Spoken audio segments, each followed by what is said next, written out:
morning to you viewers. Let's begin what's trending. Nigerians on social media are asking the question, where is President Bola Ahmed Tinubu? Well, the president was last seen attending the World Economic Forum in Saudi Arabia on Sunday, April 28th.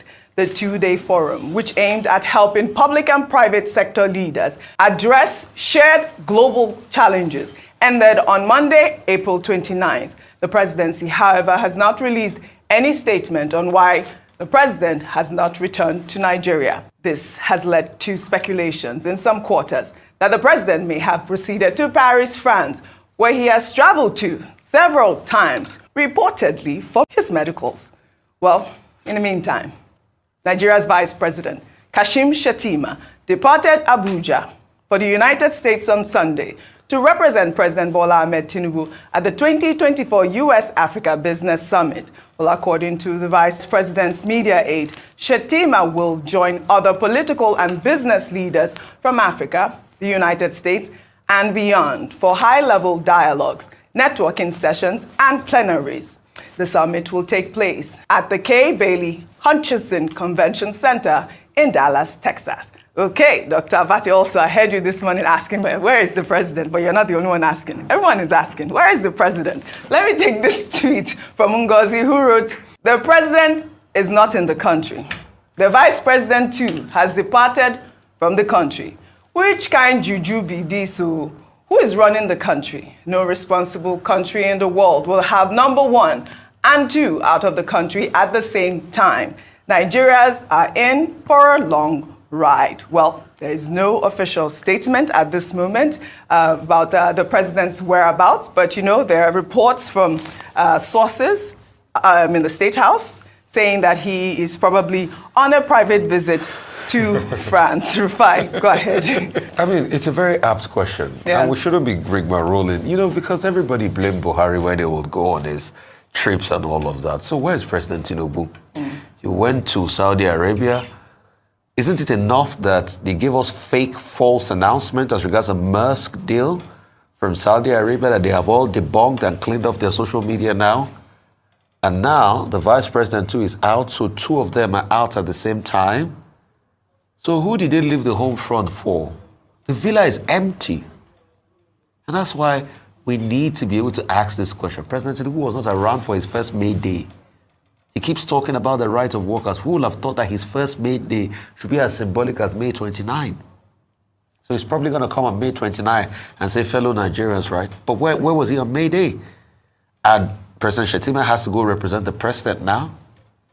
So why are we doing this to ourselves? So we should ask the question. Until today, I'm sure the presidency will not react. Maybe he will stay for about a week or two, or maybe he'll come back this week. Whoever knows. Well, I spoke with our State House correspondent. Because they always do the 21-day clause. Right. And that's why they can get away with this thing they get away with. Yeah. So what did Adesua say? Adesua said that he may be back tomorrow. So let's hope that he'll be back tomorrow. Well, come back. But he wouldn't tell us where he went in 6 days, right? That tweet really, I don't know, we can address this later. That tweet about the vice president and the president leaving the home front at the same time, I think it is quite the story. But in the meantime, former Vice President Atiku Abubakar over the weekend accused President Bola Ahmed Tinubu of conflict of interest over the controversial Lagos-Calabar Coastal Highway because his son, Sheyi Tinubu, is set to be on the board of CDK Integrated Industries, a subsidiary of the Shagori Group, owned by one of the president's business allies,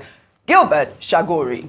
The former vice president had criticized the contract as hurriedly awarded and executed against the country's procurement laws. While in a statement by his media aide, Paul Ibe, Atiku, who berated the federal government, however, advised Tinubu to focus more on attracting real investors than adopting propaganda as a state policy. I mean, I think this is the beauty of democracy, Dr. Abati Ayo. I mean, last week we discussed Peter Obi talking about the fact that, you know, we should concentrate on roads that are damaged instead of going on the coastal highway. And we see Atiku Abubakar here saying the same thing almost, as well as saying that it went against the procurement laws. But there are many arguments, several arguments to this story. And like I said, it is the beauty of democracy for people to question these projects. But in the same vein, Afrobeat musician Seun Kuti, son of Afrobeat legend Fela Anikulapo Kuti, has endorsed the controversial construction of the Lagos-Calabar Coastal Highway. Well, in a now viral video, the musician said that he is happy that the federal government is constructing the coastal highway because when it's completed, the poor masses can access the beach along the highway. Let's take a look. I said the Minister of Works is busy explaining himself up and down based on, since they started to demolish the house of this, the business of these rich Nigerians, this thing is suddenly a national issue. I call it look Nigerian professionals. Journalists did not let the matter die. All journalists that are prominent in Nigeria, every blogger that is prominent in Nigeria has discussed this matter. Everybody that has mouth in this country is discussing this matter. People where you know concern self, they post that, they post the thing, it don't enter their blog. Why are they destroying land? Yeah. Me, I don't care if they destroy land. Me, I want them to destroy it. But when I take my car, I can go on the coastal highway now and see the water again for free. Maybe some poor Nigerians again that have not seen the beach. I wonder when last a poor Nigerian man saw the beach, except those ones who they stay for a lashe. When last the poor man in Lagos State, in the city of Lagos, see the beach, make beach breeze blow up. You people took over all the beachfront, put money for gate fee, excluded millions of your people, millions from the natural beauty of their own country. You chase them away from the natural beauty of their own country. Seun Anikulapo Kuti, my dear friend. Well, he's made a lot of points. I mean, I like his last point, the fact that, you know, when the coastal highway is complete, you know, the masses will have access to it. I mean, I think that we have said it a couple of times here, that the coastal highway is a great project. We love the project. It's just about the implementation that we're complaining about. But Dr. Abati, I don't know, you saw the whole clip. He also talked about, you know, the moment Leila questioned Dave Umahi and said that she disrespected the minister. Yeah. I mean, Seun, go ahead. All right. Okay, so I'm going to just concentrate on Seun's tirade, on which he launched on, I don't know, his social media platform.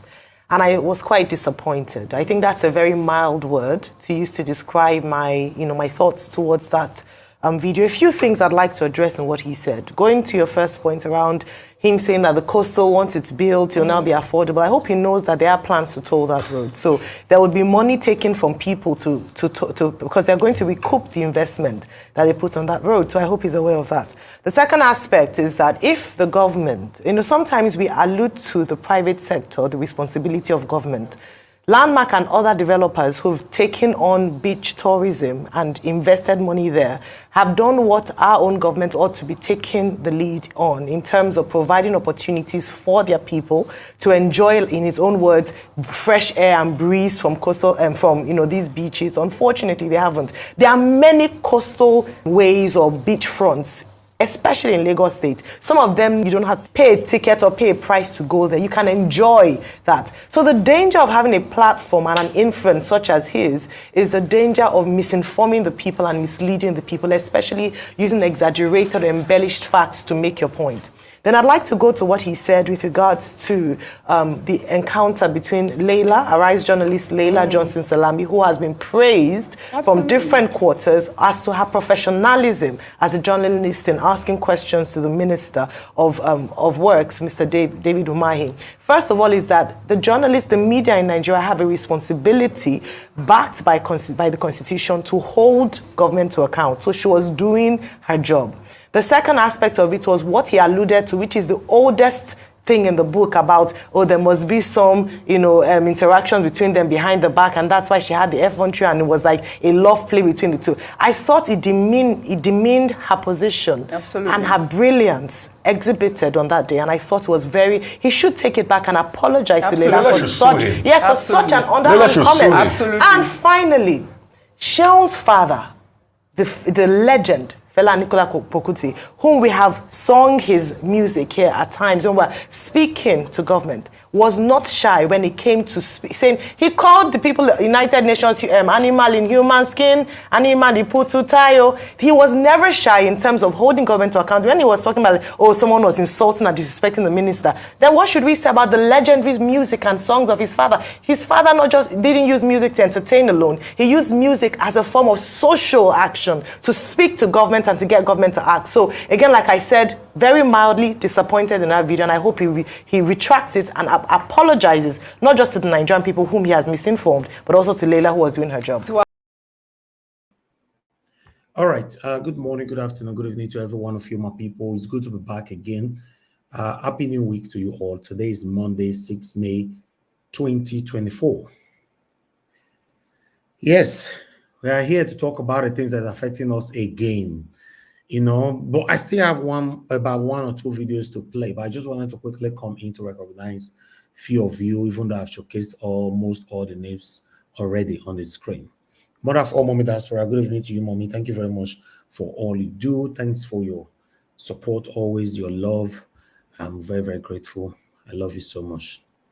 Thank you very much, Madam Bella Naomi. It's good to hear from you. I can say you take some break. You know, I understand. It's not easy for us to be here every day. It's good to see you again. At least my energy have been boosted. Thank you very much, ma. Thank you very much, Jude King. Thank Black Voices TV, Chidima Umuna. Thank you, Asamota Bride, Didi Anthony. Thank you very much. God bless you all. Push Mom, and this was I get there. Abo Azi, thank you very much. I appreciate you for all you do. Madam Patricia Tabo Jimmy, thank you very much, ma. I appreciate all you do. Adelaja Ogumbiye, God bless you all, my people. SO, thank you. Thank you, Mr. Johnson, Emmanuel, GNO, thank you. God bless every one of you right there. Please press on the like button and help us to share.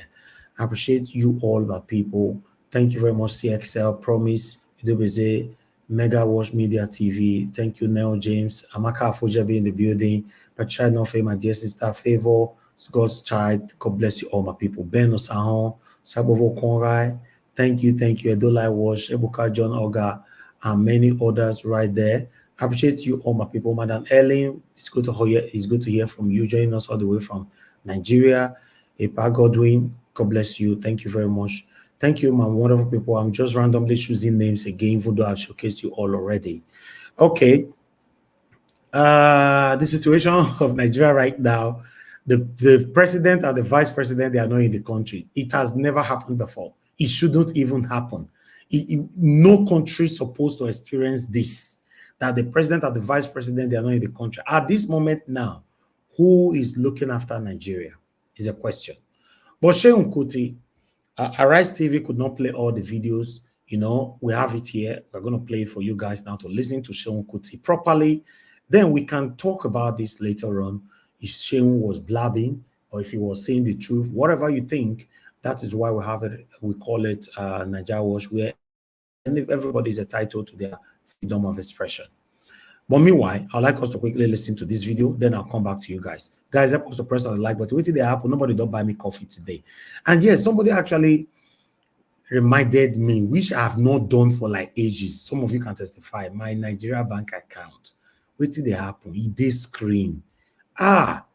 Wait till they happen. Although I not blame anybody for this one. Now me, I never showcased this account for like maybe 5 months or 6 months. I don't know. I know just think, I know the thing go there. Not good thing say I don't need the money. I need the money, but I know they remember. I have too much to do. For example, now join our membership. I never talk for long. You see, our paper account, I've never talked about that for long. You know, I beg. I want to ask my panelists, I beg, when you come in, when I say give your submission, some of you are already doing that. Still help us to ask people to like, subscribe, share, support the platform and all that. You know, it's helpful. I know say 1 or 2 person they do this thing, but not all the time.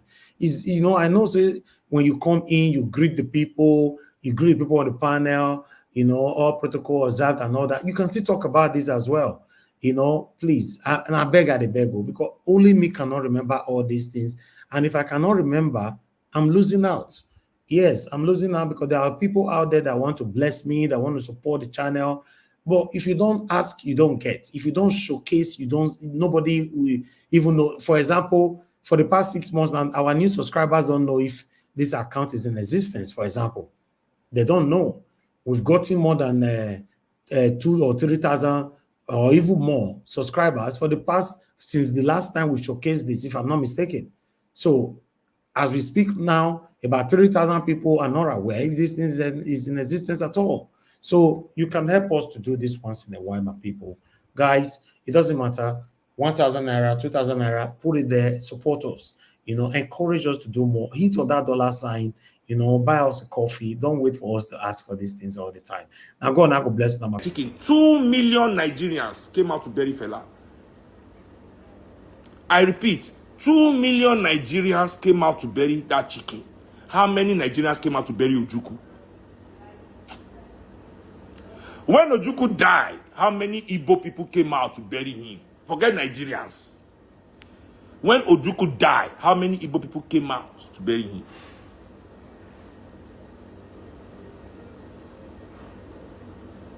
$2 million for my father, the chicken.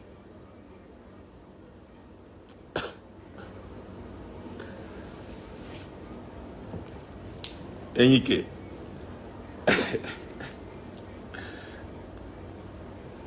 So as I was saying, you people sat down there, you enable many of you, your businesses in that island was to construct and collect contracts. How I take turn to rich men.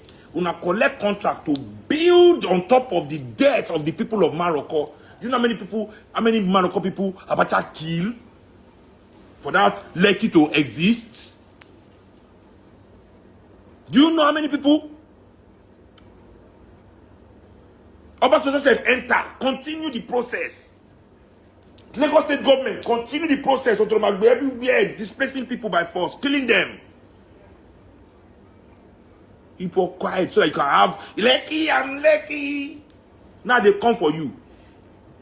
Now you want the rules to be different? I repeat, they have come for you.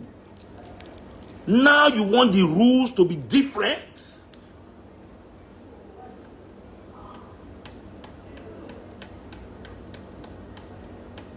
Maybe if you have spoken up for the people of Otodomagbe, spoken up for the people of Kuramo Beach, spoken up for the people of Bar Beach.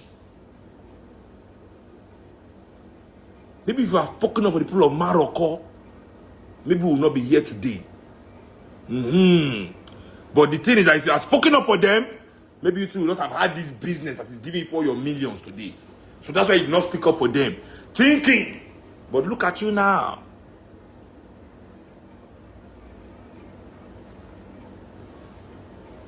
Those that are running away from dying. We don't want to fight because we don't want to die. Motherfucker, you will die. Everybody will die. I don't want to die. You will die. You don't want to care. Death doesn't play that. You will die. So it's better you die for something than live for nothing.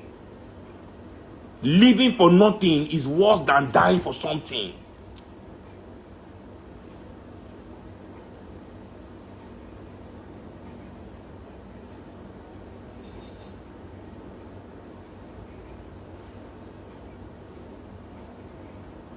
Now people sit here following people after they have killed us in Morocco.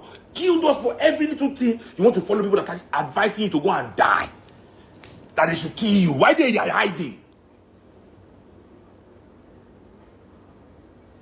Say them be general. But you not listen to me. You rather listen to somebody with steroids. Say she only smoke Igbo. Yes, I smoke Igbo. Igbo is better than steroids. Listen to man with the smoke Igbo. Because in manhood, see they walk.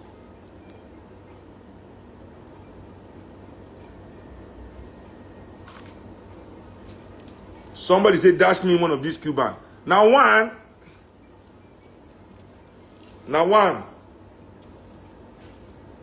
I just a double and when I wear them. Because I know me hang low too much like this. It doesn't look nice if it hangs like this. That's why they always double down like this on my neck. Maybe if you had spoken up,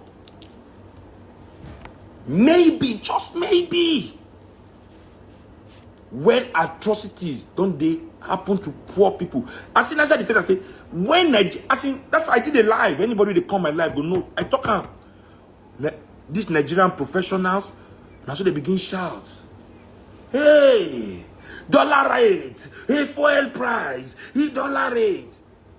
Like say, I was so surprised because it affect them. How many millions of Nigerians? Majority of Nigerians will never even see dollar with their eye till they die. I repeat, the majority of Nigerians would not see $100 bill with their eye till they die. They will never consume anything that has anything to do with the dollar. This dollar test is few percentage of us that overconsume. Few percentage of us that overconsume everything. Okay, I'll stop that video right there. Thank you very much for your time, for watching that video with me. God bless you all, my people. Before I move on to other video that I have for you, but I'm going to post out a link because other videos are short videos. So for those of you that want to join us, click on the link and join us here. As for Sheung, I don't know what you think about that video, but for me, I disagree with him on some areas, and I agree with him on some areas. I'll start from the area where I agree with him.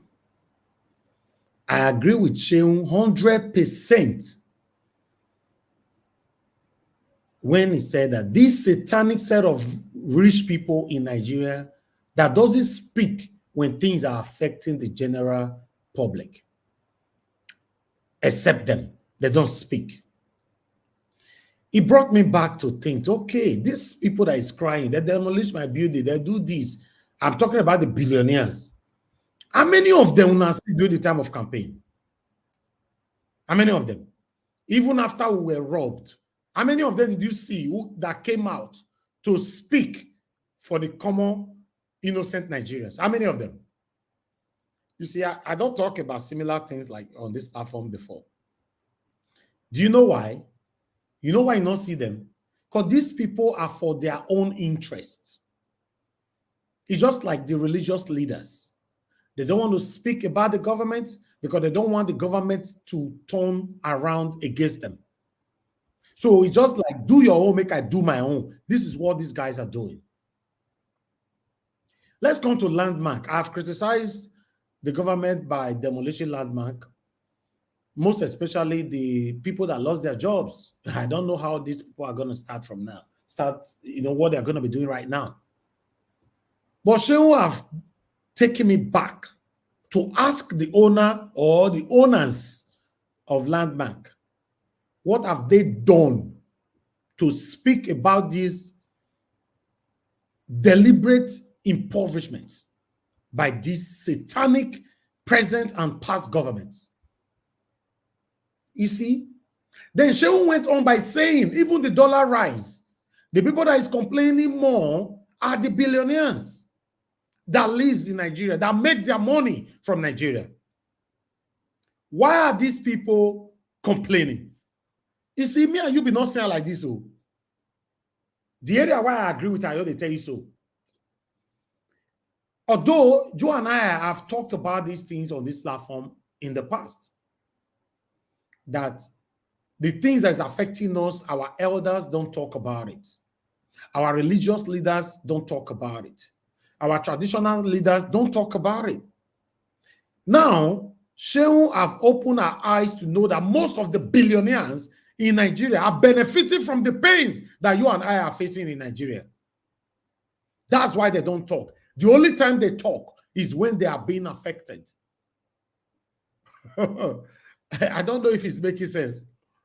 Yeah, I know some of you will start arguing now with your keyboard because that's why Nigeria cannot change.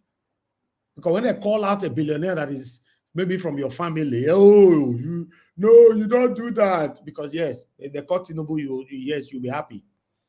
We cannot call Tinubu, you'll be celebrating. When we call your father, you know you don't like it. We cannot call Tinubu, you'll be happy. When they call you, you are not happy. No, Nigeria can't work like that. No, Nigeria can never work like that. Because you and I are speaking against nepotism and favoritism, while some of us are practicing the same nepotism and favoritism. Then, the area I disagree with Shehu is insulting the Igbos. I don't want to use the words he used. I disagree on that area. Because when you practice ethnicism, directly or indirectly, someone like me, I will know. It's just like in abroad. We have all those Igbo that practice racism directly or indirectly. Why the ones that practice it directly, most of them, you'll find them for Germany. But in the UK, you find more of them that practice it indirectly because they don't want to be accused. But the way they will treat you, you already know that these guys are racist. Then let's come to Nigeria. Tribalism.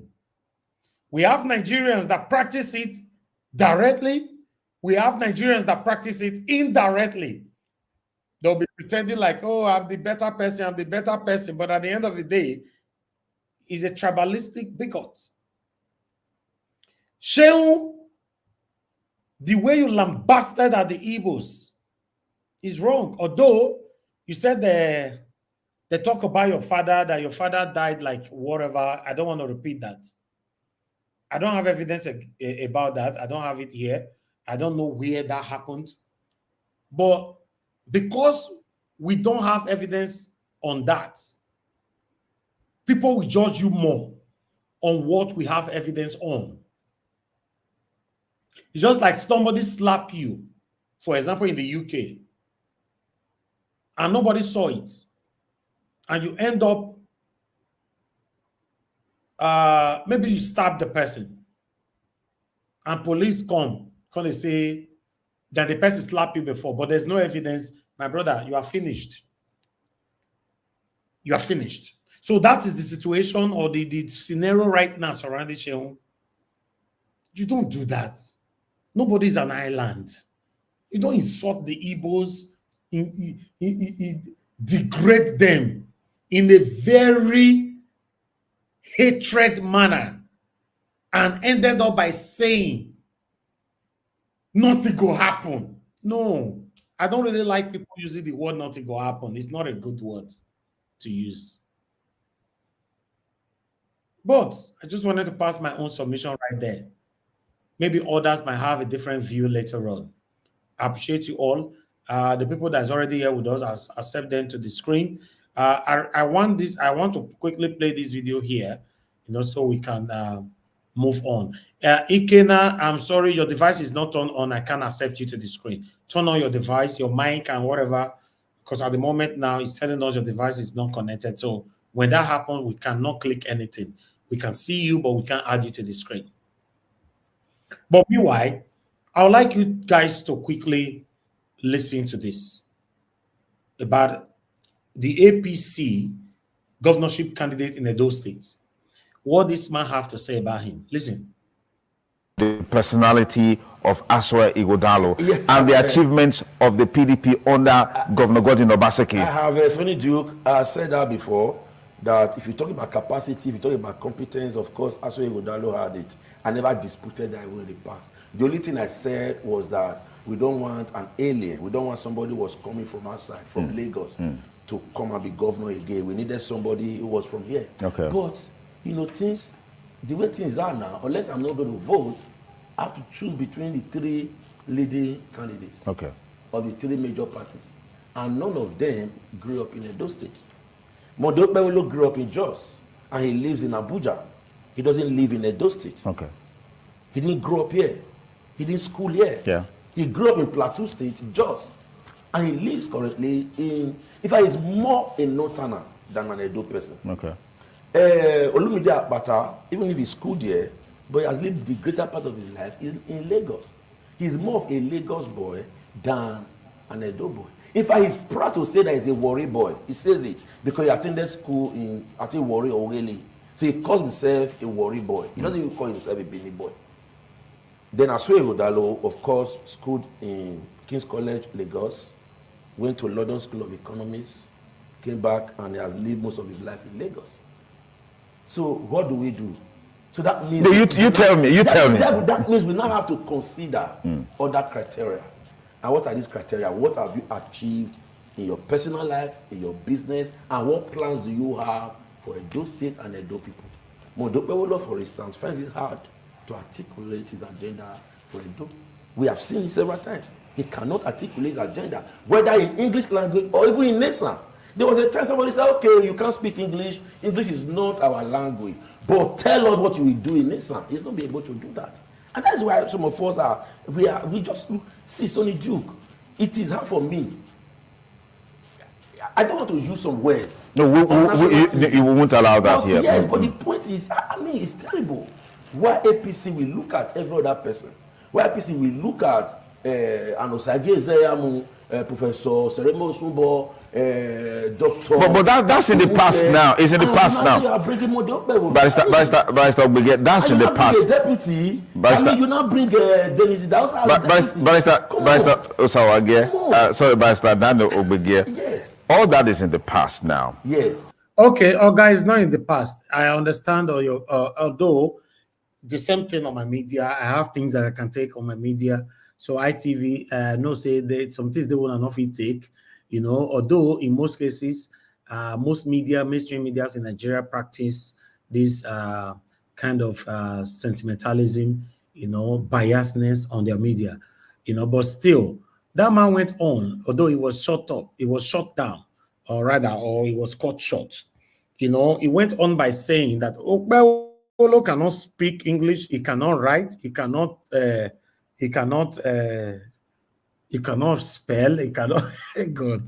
So before yes, anyway, Mr. Elvis. Mr. Elvis, I'm sorry if you allow me 10 seconds. Yes, I've seen some of his videos, and that also worried me a lot, that the guy cannot really articulate in simple and correct English. Of course, it's not. I know that English is not our language. I didn't want to go into that area because I was worried, even if I'm not an APC person. But for a party that is in power at the federal level, looking at the brilliant people we have in Isha land, they can't produce somebody who's articulate. No. I'll just leave it there. No, I would like you to expatiate on that when I call you, sir. To be honest, why they hear people they talk, they say Okpebholo cannot write, he cannot read, he cannot spell, he cannot speak. How is that possible? But he's a senator. How? Now, wow. One of the careful, although me myself, I'm being careful because we are expecting this man to come here. But is it the reason why that they dribble me right now? Anyway, I never want to talk. I tell myself Friday I will talk. No, be only you that they dribble. It's not only you. Now, so they dribble everybody all that platform to APC. My brother, I tell you what I don't see for this invitation will be this. So, hey God, make I patient. Friday is still fast. I pray may God help me make I exercise my patience in that Friday. Make I not boss begin to talk. But meanwhile, Olumide Akpata have lambasted as well on Obaseki. According to this article here, let's listen to this quickly. To here in Edo State, where the Labour Party candidate for the Edo State governorship election, Olumide Akpata, has condemned the decision of the governor, Godwin Obaseki, to swear in only 5 out of the 8 new judges recommended for the Edo State High Court by the National Judicial Council, NJC. Now, in a statement he personally signed, Akpata said it is regrettable that the achievement of the judges is being tarnished by the grave injustice they have endured at the hands of the governor. The former president of the Nigerian Bar Association recalled that for nearly a year, the 8 legal professionals languished in an unconscionable career limbo. Ooh, big word there. Suffering immense financial hardship through loss of earnings, owing to the refusal of the governor to perform his constitutional duty to swear in all 8 recommended judges without any possible justification. Now, how did you see this? Let's go over to your thoughts. William says, provided that the 5 judges sworn in are among those screened by NJC, the governor is at liberty to swear in any number of judges he deems fit. Moving over to another one. Lion Brian says, Obasaki knows what he is doing. Akpata should go hug transformer. Ha, yay. Social media indeed. Now this one says, Obasaki always think he can do anything because he is a governor. Ready. Moving over to another reaction. Bells Ringer says, a lot of Nigerians, as we can see in this comment section, are so bereft of knowledge of the socio-economic implications of the shenanigans of politicians, and so they come here commenting rubbish. No wonder they say people deserve the government they have. Oh wow.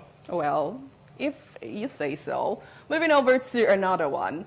The Federal Competition and Consumer Protection Commission, FCCPC, has said it will block loan apps that harass customers. Now, speaking in a recent interview, the acting chairman of FCCPC, Adamu Abdullahi, said it would soon be history in the country that online platforms that many people know as loan sharks, where some Nigerians access money quickly to solve urgent issues. However, if they don't pay back on time, some of these loan companies send unpleasant messages with their picture to all their contacts. This harassment has caused many problems in Nigeria, as some people even lose their jobs because of this embarrassment and disgrace. A very big one, I said that. How have you been reacting to this? Okay, ACN consultant says, I think this energy should rather be channeled into making sure that debtors pay their loans. So, are you encouraging people to be irresponsible? That's the question being asked this morning. Sir LT says, they started going too far the moment they began publishing obituary pictures of their debtors. Now, that's so extreme. Okay, so imagine you borrowing money and then the loan app stop, posting out there your gone too soon pictures simply because you haven't paid your debt back. That's alarming. Now, Olochi Nathan says, what measures are being put in place, though, for debtors to pay their debts? It's someone's business that we are talking about here. Okay, thank you very much, my people. I'll stop that one right there. Vivian De Rose, your device is not connected, madam. We can't accept you to the screen. Please try and sort that out. I can see you on the back panel. Okay, I appreciate every one of you, my people. All the video we have for you. Okay, we still have just one more left. No worry. I know say we took more than the time today, but let's quickly talk about the minimum wage here in this 3 minutes long video. So after this, then we can start talking. I appreciate every one of you, my people. Now God and have a blessing. Please help us to press on the like and help us to share. For having me. Good evening, viewers.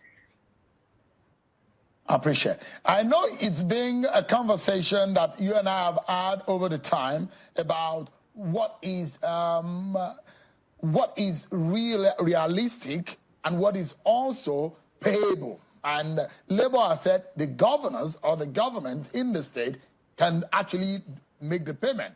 615,000. I spoke with your colleague at the NLC, Comrade Joe Ajero, and he gave a list of what the organized labor was looking at and the breakdown of what culminated into 615,000. But it was slightly different from the conversation you and I had. It was about 400 and something thousand that TUC actually thought about. At what point did you ratify to 615?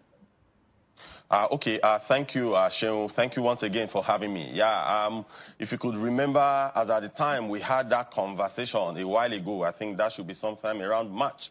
So our position from Trade Union Congress of Nigeria was about 447,000 naira. But the NLC submitted a figure that was a little bit more than that. So we have to now have a kind of harmonization conversation. So when we had that harmonization meeting, so we came up with a demand of 615,000 naira. Just to quickly state, Shehu, that in negotiations, and I want Nigerians as well to understand some of the principles of negotiations. If you are going into negotiations, you don't go with your barest minimum. That is not how it is done. So if you are going into negotiations, you look at, from your own point of view, what do you think is fair, looking at all the parameters. So you put everything together. That is why, if you look at the list that made up that 615,000 naira, you have the cost of food. What will it take to feed a man, or for a man to feed his family? You know, 3 basic meals a day. If you look at that distribution, you are going to see the electricity cost. If you look at it, you see the cost of clothing, the cost with which the man is going to send his child to school. So they are all stated there. So that is the labor point of view. So that is our demand. If you ask any negotiator, he's going to tell you that he's not going to go into negotiation with its barest minimum. It is never done. So it is now when you take that, value, or rather that position, the other party will now also come to the table with their own positions. Then you will now start counter arguments, you know, offer and counter offer before the minimum wage is arrived at. So that 615,000 naira is what the labor, TUC and NLC felt that with this amount, an average Nigeria will tend to be comfortable. Sheun, if you look at in 2011, when the last minimum wage, or rather when the earlier minimum wage of 18,000 naira was passed, if you look at it as at then, 18,000 naira as at that time could afford you almost 3 bags of rice, because a bag of rice as at that time was about 7,000 naira. You know, we always pound out numbers in dollars, but for Nigerians to fully understand, let's remove the dollar ramification. Let's talk about the purchasing power of this money. So as at that time, 18,000 naira could give you almost 3 bags of rice.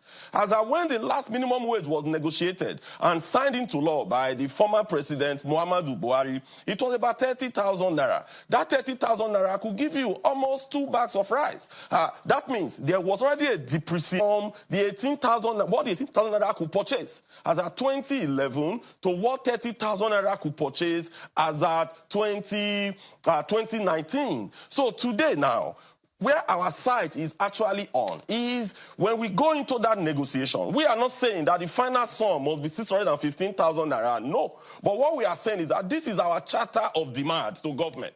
So the federal government will bring its demand, or rather its offer. The state government will bring its offer. Same thing. The organized private sector will make their case. Because in that tripartite committee, you have 6 state governors in that committee. You have 6 representation from the federal government in that committee. The organized private sector, they are about 12. Then labor. Okay. All right. Thank you very much, my people. That's all we have for you guys today. The good thing about it is that we only have one article. So I'm only going to take on the headline so we can move on straight away. Madam Bella Naomi, I can see you were calling in. I'll call you back in 1 minute. As you can see that one right there on the screen, Nigerian leaders not interested in solving country's problem. Kingsley Mongalu, yes, they are not interested. I agree with this.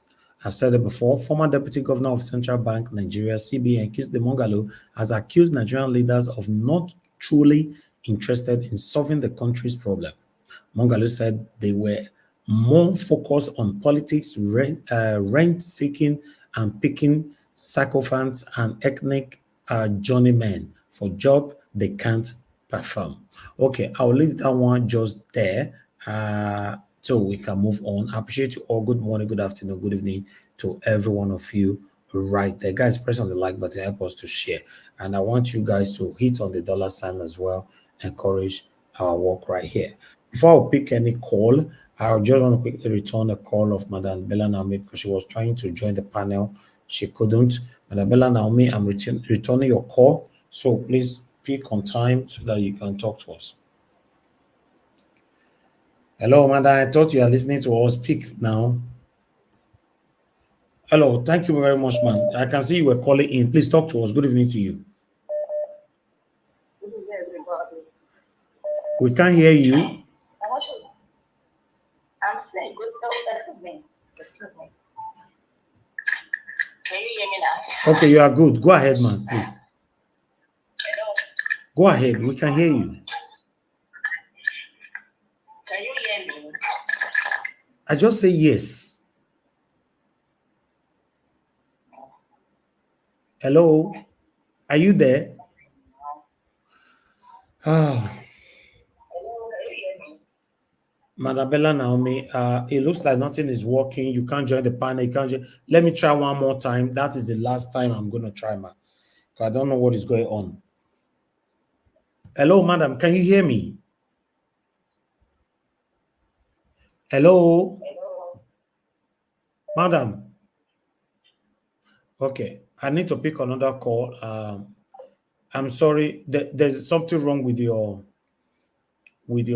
maybe network. I don't know, because you couldn't join the panel and all that. So let's move on. Let me hear from thank you very much, my brother. I appreciate you.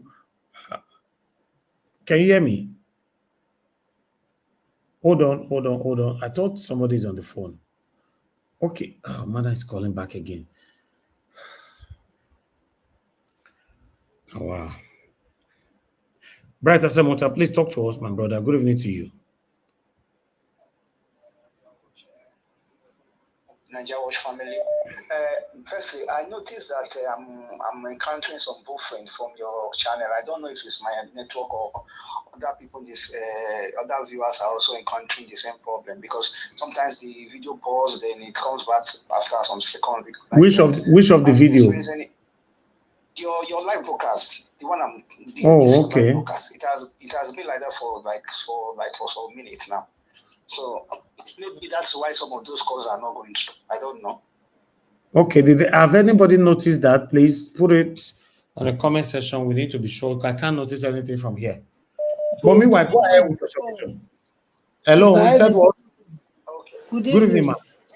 It was doing like that before, but it has stopped. It's stable now. Okay, thank you. Go ahead, sir. Talk to us. Okay, good evening, Mr. Nanga Washington. Firstly, quickly jump on the caption of Obi moving out and Tinubu is not in the country, and as well as his vice president. Mr. Nanga, I was hoping to even call you this afternoon. I was even hoping to call you this afternoon. Hello, can you hear me? Yeah, go ahead, sir. Okay, I was even hoping to call you this afternoon and discuss some other information regarding the country with you, so that I was thinking maybe we could have, maybe if we can have a launched broadcast on politics, international politics, apart from just talking about Nigeria, because globally now there is a lot going on. And in Nigeria, Nigeria as a country is a key player in the affairs, especially in Africa today. And whatever is happening in Nigeria, it will propel what the next election is going to look like. Now you are having the president leaving for France, and whereby most of all these European presidents, you don't see them in Africa the way our presidents move around, going there. It sends a wrong signal. Now, if you learned from the international news some days ago, you will hear that the American base in the Niger Republic has been compromised by the Russians. And that one sends another red flag, because if those people are to be removed from Niger, because that's what the Niger president or the policies are saying, the only place that those American base can shift to is to Nigeria. And we all saw what happened during the Chicago State University. All of us was asking, what is sudden change? What is sudden change? What do they have? What treatment was have? These are the politics displaying. And this one will also fortify the next election in Nigeria, that will also make us to remain in the same loop. Because if the president of Nigeria as of today is having a good alliance with these people, there is no way you are going to send him packing in the next election. There is nothing you can do about it.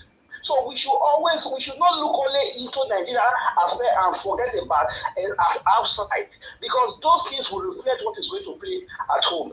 That one is for another side. Then I want to speak of the issue of we as Nigeria, especially what is happening in Edo State. I'm not too much concerned with the politics, because I've lost interest in whatever is going on in Edo State, because you just can putting people into places. But I don't want to buy into the idea whereby some people, especially in the diaspora, always make this comment of, it's not from Edo State, it cannot rule Edo State. Sometimes I feel so bad when I hear that, because most of us have children abroad. We want our children to be citizens. We want our children to be prime minister in the country we find ourselves. But we don't want somebody else to run our affair in our own country. We want an indigenous person to be there. An Igbo man who is born in Benin today cannot become the governor of Edo State. A Yoruba man that is born in Benin cannot become the governor in Edo State, even though he has all the qualities. People will still come out and say it's not a soil, a son of the soil. But when we come abroad, we find these people who will stay in their land. We say our children must be this, our children must be that. They don't want us in their land. Why are we like that? Because we have to set a good example. When we don't have all these things out of our mind, we are not going to see the end of the tunnel. Okay. Where we are. That is why we are not progressing. Thank you. That's a wonderful solution. Thank you, my brother. Thank you very much, my brother. I appreciate you for passing this on. Thank you. This I've addressed that before, Anyway, let me pick another call. Good evening to you. Hello, your name and where you calling from? Good evening to you. My name is Wale. I'm calling from New York, sir. Okay, Mr. Wale, please. I hope you don't. There's some noise coming from your end, please. Okay, turn down your device. Turn it down. The noise is too much. Or I move on to the next person. Okay, I'll sit up, sir. Go ahead, sir. Yes, go ahead, sir. Thank you. Quickly. Please, sir, I want to help me address this issue. You always say something about when something is affecting others, we go talk calm, but when it's our people, we will keep quiet. When the last Wednesday, when they are speak louder, sir. Speak louder. Speak louder. I said there's one woman that came to the program, that called on the program. I said, this body was set up. Why are we saying that? This body was set up. But if it's a below, so if you want to fight corruption, whether it is me or my family, we should say yes, this man is wrong. When was that? Today? Stop saying because it's no. Now, Wednesday, last Wednesday, I've been calling and calling. Oh, they say James Ibori was set up, right? Yeah, they said James Ibori was set up. One woman said it was set up. Oh, those are some of the people that is supporting Satanism in the country now. Yeah, he called on your program and said that one woman said on your program. I was like, the same way you are saying that, in the same way. This holy man, they will say he also says set up too. Exactly. I'm a Yoruba man, and I'm supporting Peter Obi. Give us a mandate. He's a Yoruba man. He's supporting Peter Obi. And Mr. Ade, this old man from he's a Yoruba man. He's close to Tinubu, but he's supporting Peter Obi. And if you want us to work together, we should take a space. Anyway, sir, we don't have the power to change or to control what people will say here. As long as they are not against the rules of the platform, anybody can give their submission. Why people like you can disagree and oppose their submission? Okay. Yes. Okay, I just want to clarify that we should work out. We should work together. Not some people will not work together, sir, because they are benefiting.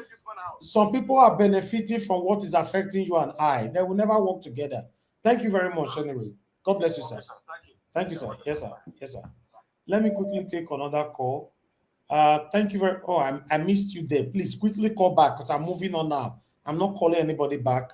If you call in, quickly call in. Anyway, I'm moving back to the panel. Thank you very much, my people. I appreciate every one of you right there. Thanks for your time with us today. Please, guys, help us to press on the like button. Help us to share.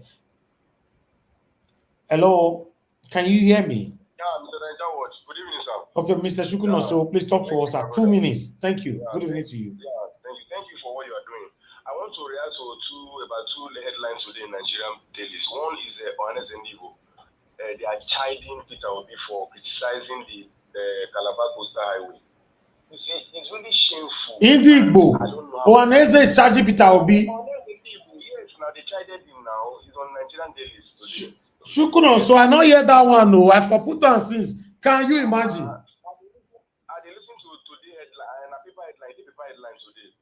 So at the end of the day, it's unfortunate that they had to do that. Really, I'm ashamed of them. I denounce them, and God will judge all of them. I'm not really surprised because if WAEC can be so political now, I don't know if they will float a political party, deleting, entering into the political fray, deleting P2B's video that they uploaded some years ago in the official handle and all that. So I'm not really surprised if WAEC could do that. But really, it's really shameful. It's really pathetic for Mohamed Zendibo. Thank you. And God will keep judging them. And then secondly, I want to really react to this Okuloma community that they said that the Nigerian army is still occupying that community. Please, I want to ask, and I want to beg this federal government, they should stop aiding and abetting terrorism. What are those armies still doing in that community? And whereas we have ISWAP and Boko Haram taking lands from Niger State every day. Last 2 weeks, the Nigerian army pulled out from Shiro local government because they are killing the officers. And here we have Nigerian army occupying Okuloma. What is going on in this country? Why will federal government keep aiding and abetting terrorism? And now we are feeling it because of food. It's feeling food security. So, but that's just my submission. Thank you. Thank you very much.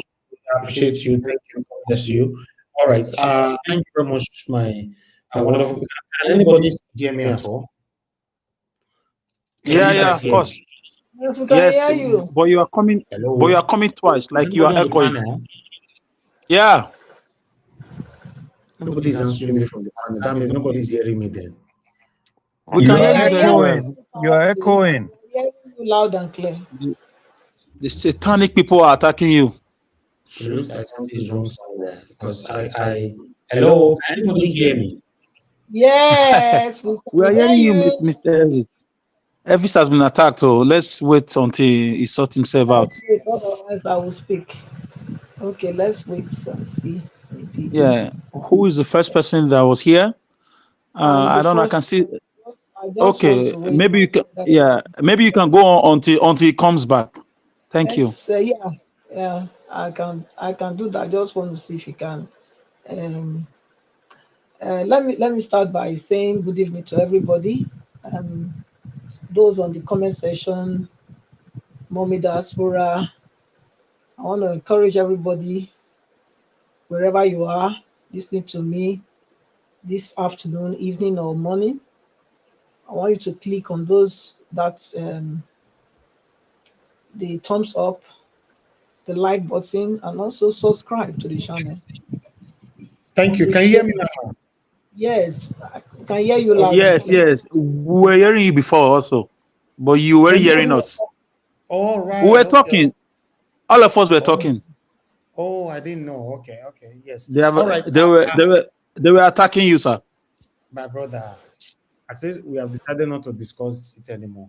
Anyway, I'll just allow Mother Patricia to speak, then I'll come to you, Mr. Alex. Mother Patricia, thank you very much for joining us. Good evening to you. Please, you have 8 minutes. Talk to us, ma. Good evening again, Mr. Evans. So, like as I was saying, I said, please, everyone should click on the like button and also subscribe. And of course, the coffee for Mr. Evans, very important. Thank you so much in advance. And of course, not forgetting the panelists, all the panelists that comes here to do justice and speak truth to power. Thank you. You'll be rewarded for all you do for your beloved country. Yes, I want to go with Shehu. I agree with him 100%, just like Mr. Ellis said.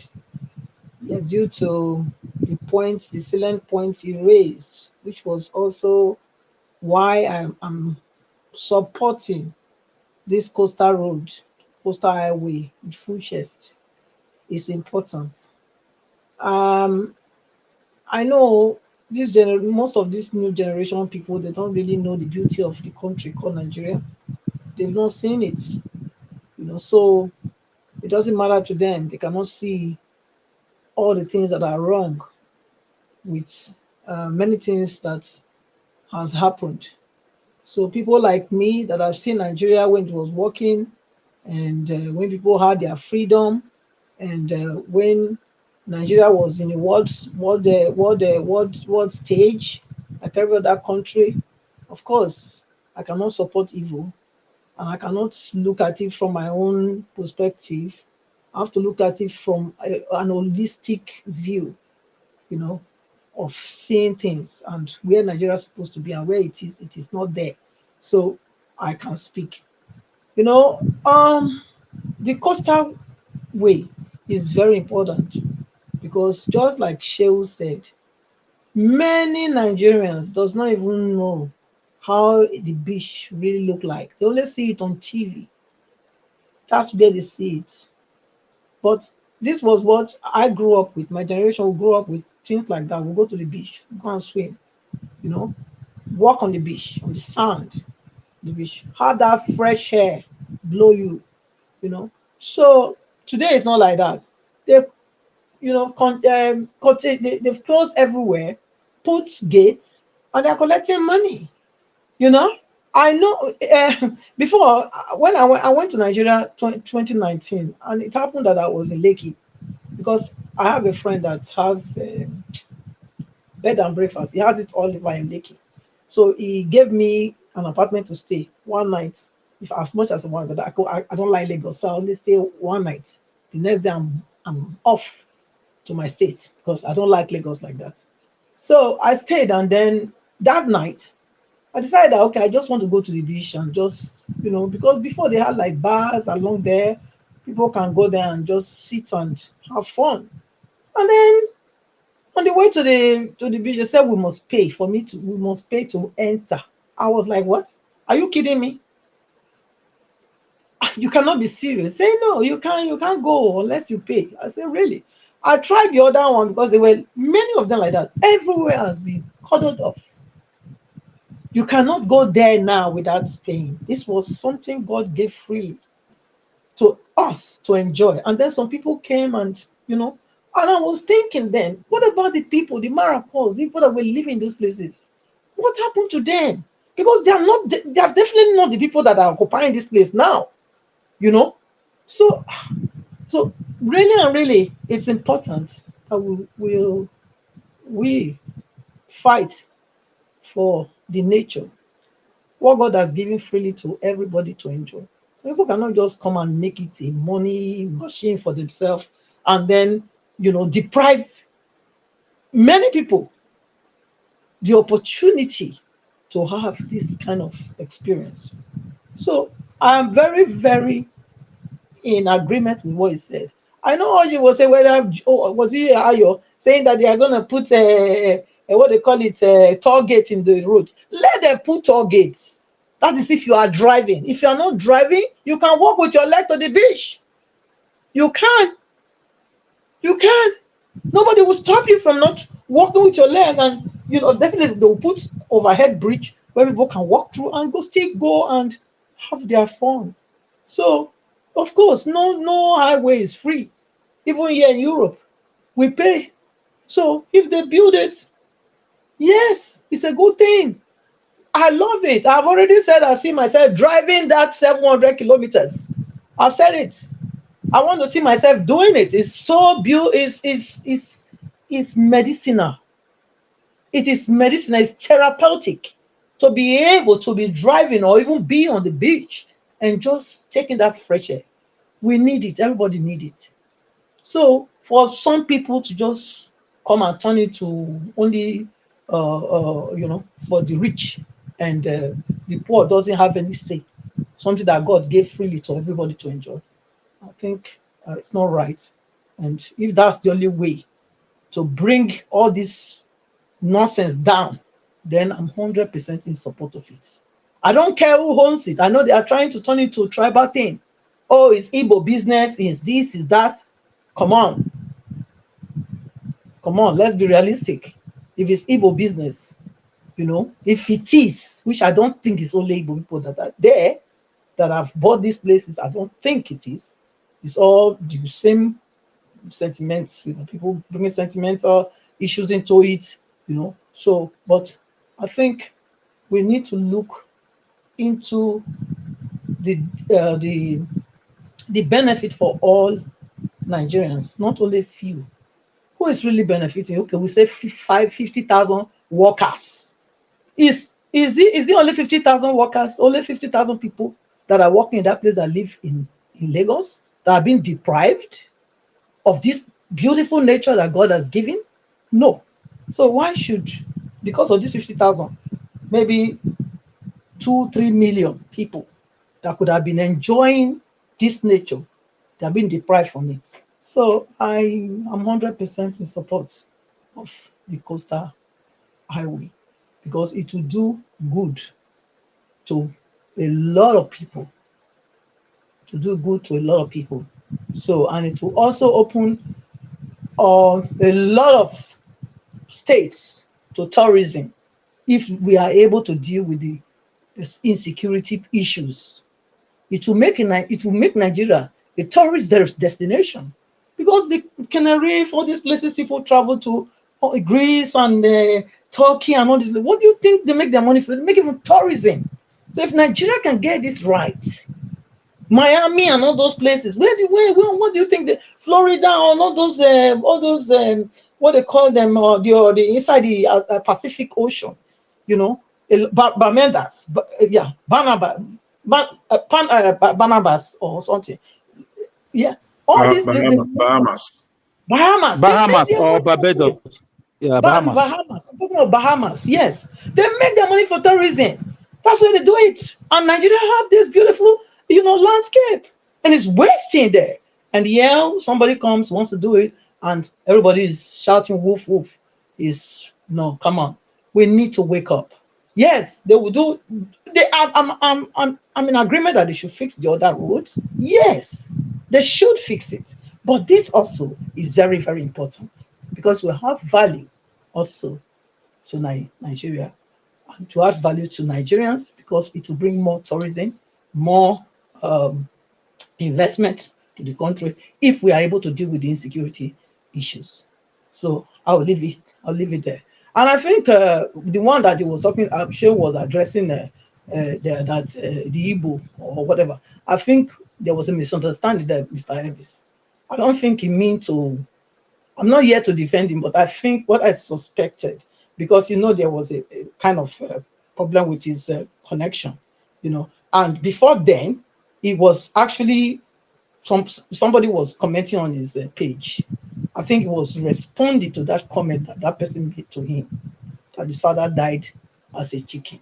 So maybe because his connection, his broadcast was interfered with. Probably there was something we didn't hear, and all we heard was he lashing out on Igbos at the end. So I think that's what happened. I'm not here to excuse for him, but I think that is what actually happened because I heard when he was saying that who is this on my page, and then he started, So I think that's what happened. So Tinubu, nowhere to be found. Shetima is also gone. Nigerians are orphans, isn't it?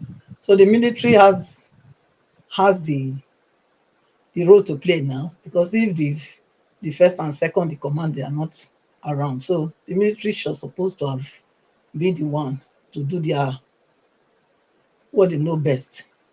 So we are waiting whether anything will happen. So that's that's how I will leave it for now. I'll let another person speak. Thank you so much for the opportunity.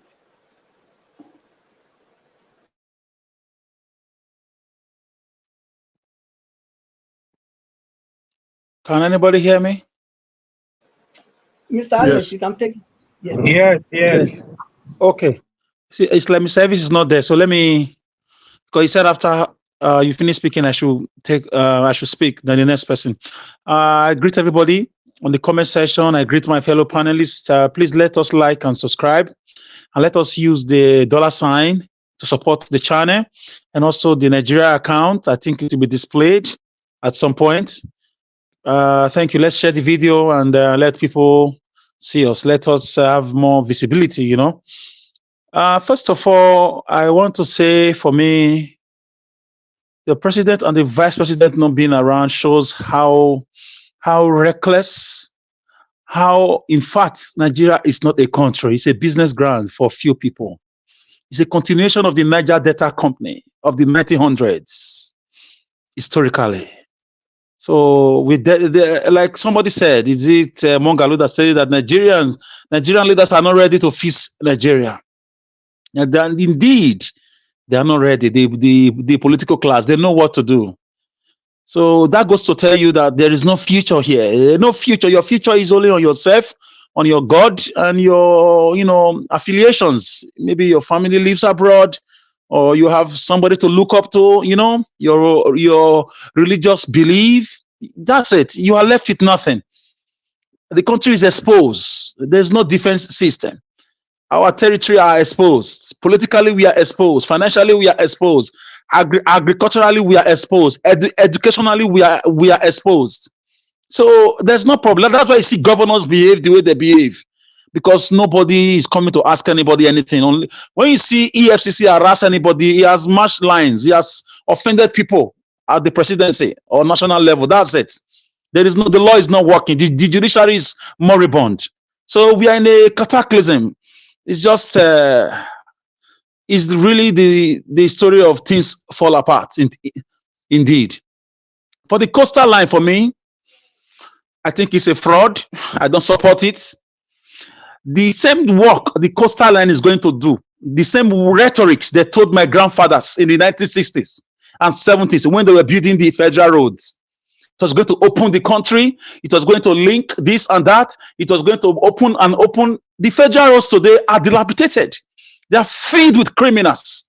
During the elections, we heard that X-Men, the Fulani killer X-Men imported, have 3 million AK-47 in the streets of Nigeria. 3 million. And we saw cargo intercepted in Nigeria loaded with guns at the shipyard. We don't know where those guns went to. Nigeria brought those videos here. Our federal roads have been littered with criminality and they are dilapidated. We saw Edo Abuja Road. You've not maintained what you have. You've not maintained the only wife you are marrying. You have to go and marry another wife. For me, it's a way to loot money. It's a way to siphon money. That is why they are hurriedly doing it. Anything. Look at history. You don't joke with history. Look at the history of the federal government. What have they ever done that works or that stood the test of time? Let's start from the CBN. Look at how messy it is. Let's start from the INEC. Look at how corrupt it is. Look at the federal roads. Look at the Nigerian army. Let's check it out. Look at NEPA today. Our electricity companies. It was sold out, sold in, resold, oversold, privatized, publicized. What is happening today? Anything federal. Look at the federal civil service. Look at the federal character. Anything federal government. Look at it. Look at the presidency. Look at the recklessness. The vice and the number one are nowhere to be found. And you are telling me to believe in one coastal road that will be done with over 15 trillion naira? Are you not seeing it, ladies and gentlemen? They will just take their money and walk away. It may not be completed.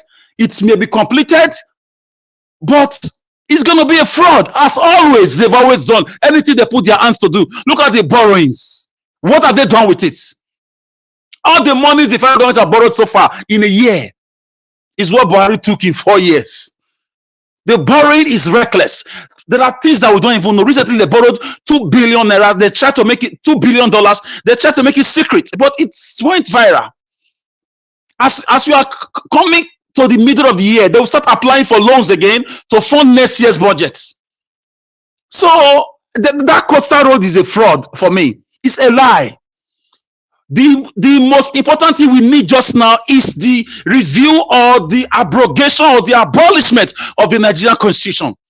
We are supposed to be healing the country, calling for a national confab or visiting the national confab of 2014 of Jonathan's government, visiting the southeast and calling everybody to a round table, going to Borno, the north, and also calling everybody to a round table, calling everybody in the whole country to a round table to discuss if we really want to be together as one country or not. Not some criminal-minded projects. No, this is not visionary for me. Because they will fix this road. How are they going to get electricity to power this road with street lights? Have you thought about that? The federal road you have today that link north to south, what is happening to it? That link east to south, that link south to west, what is happening to those roads?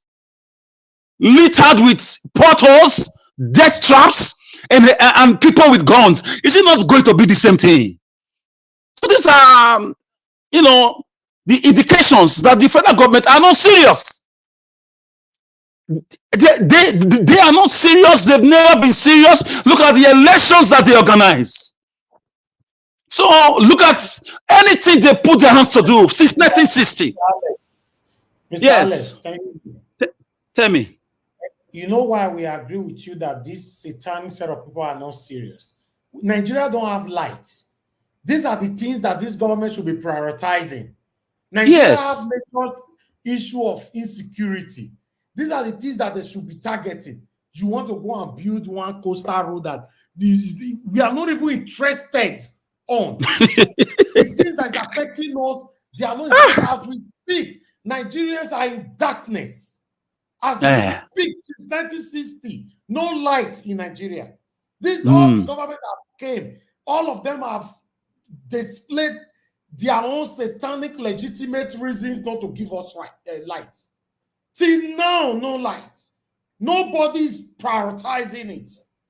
They are telling us they want to build one useless road that the common citizens of Nigeria are not interested. Exactly. Go ahead, sir. So for me, I don't want people to be kidnapped because they are tourists. They are going from Lagos to Calabar. Of course, it's going to be taken over by criminality because government will not station police across those roads. There will not be numbers that you will call that will respond to you. Don't believe the utopia explanation they give you. Don't believe it. Don't fall for that trap. At the time, Benin Lagos Road was a death trap. If not the work of some rep members from Edo State at the time under Goodluck government, the likes of Patrick Bayagman and a few others who mounted pressure, and that road was done halfway. So if Abuja Lokoja Road is a kidnapping zone, if Abuja Kaduna Road is a kidnapping zone, no street lights, what's it called? Technology, no drones, no intentional, intentions to put security gadgets across the country. So for me, I say capital detrimental to the road. The coastal road is a fraud. It's just a way to cut away money. It's a way to work with international companies and loot money. Buhari's government at the time, in 2017, brought a German company. I think it's the CMS or so. They signed a $12 billion, I don't know, about $120 million project to fix Nigeria electricity. They said in less than 2 years, the country electricity will improve. It never came to pass. MOUs were signed by that company with the government. So it's just a way to loot money. It's not for your good. They will never do anything for your good until they sit down to address electricity, constitution, security. In other countries, when somebody dies, the government will hold the country on a standstill. Everything will be on a standstill. The TV, the media, everybody will be hearing the prime minister speaking. The prime minister will be at the scene of crime, if possible, or he will speak from the government house to talk to the public about it, how they will go after the criminals, or to fix what caused the cause of death. But in Nigeria, people die every day. You are telling me of one coastal road. I beg, please. It's a fraud. They should go and fix the federal government road first. They should fix INEC. They should fix electricity or NEPA. They should fix our military. They should fix the country. The whole country is zigzag. It's in confusion. People are fighting everywhere across the country, and you are telling me, and your president and your number two are flying around the world as if they were elected to fly. Are they birds? Were they elected to fly? They were elected to serve. Leaders who want to serve don't fly frequently. Yes, you go for meetings. It's once in a while. Sankara had to shut down government officials from even going abroad for 4 years. He cut ties with the West. He went into agriculture, built a relationship with countries who really meant well. So, and Mr. Seun Kuti, I agree with him to a large extent in a way that I'm not in support of paying to go and see nature, but also I don't agree with him in some way to attack Ojukwu. I don't know what they said about his father, but I think he's right in some aspect, and he's not right in some aspect. And I don't subscribe to somebody insulting his own father too, because Ojukwu will not be happy you insulting Fela, and Fela will not be happy insulting Ojukwu. Most followers of Fela those days were mainly Igbos in Lagos. They love this music. He spoke truth to power. So Seun Kuti should calm down. Yeah, we love his father, we love their family, but he should take it easy. Nigeria, I will leave it here. Thank you, my brother. All right, Mr. Alex, thanks for your submission. God bless you, my brother. Okay, I'd like us to move on. Mr. Anjawash, please, sir, before they will tell me it's deliberate. As for the APC guy who cannot articulate himself, I saw that red flag. I don't know why APC in Edo State will feed such a candidate. I say Kabutu rejectamenta to such thing. At least they have intelligent people of character in APC Edo State. The rumor has been going around, and I also saw some videos. Although not everybody can be articulate, some people are camera shy, which I understand. So I will stop it there. Thank you. Thank you, sir. You will talk about that later on. All right. Thank you very much, Mr. Chimezie, for calling. Please, I'm picking call. Thank you, sir, for calling. And good evening to you. Please, you have 3 minutes. Talk to us. I greet everyone on the panel.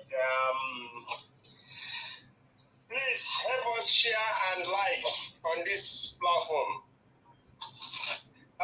What I'm saying here about Nigeria, I will say Nigeria. Why would I say that? Why would I do that? What I did? Because yes, you didn't vote for this government. Then you leave the time, the precious time is supposed to protest against this government. Now look at what is going on.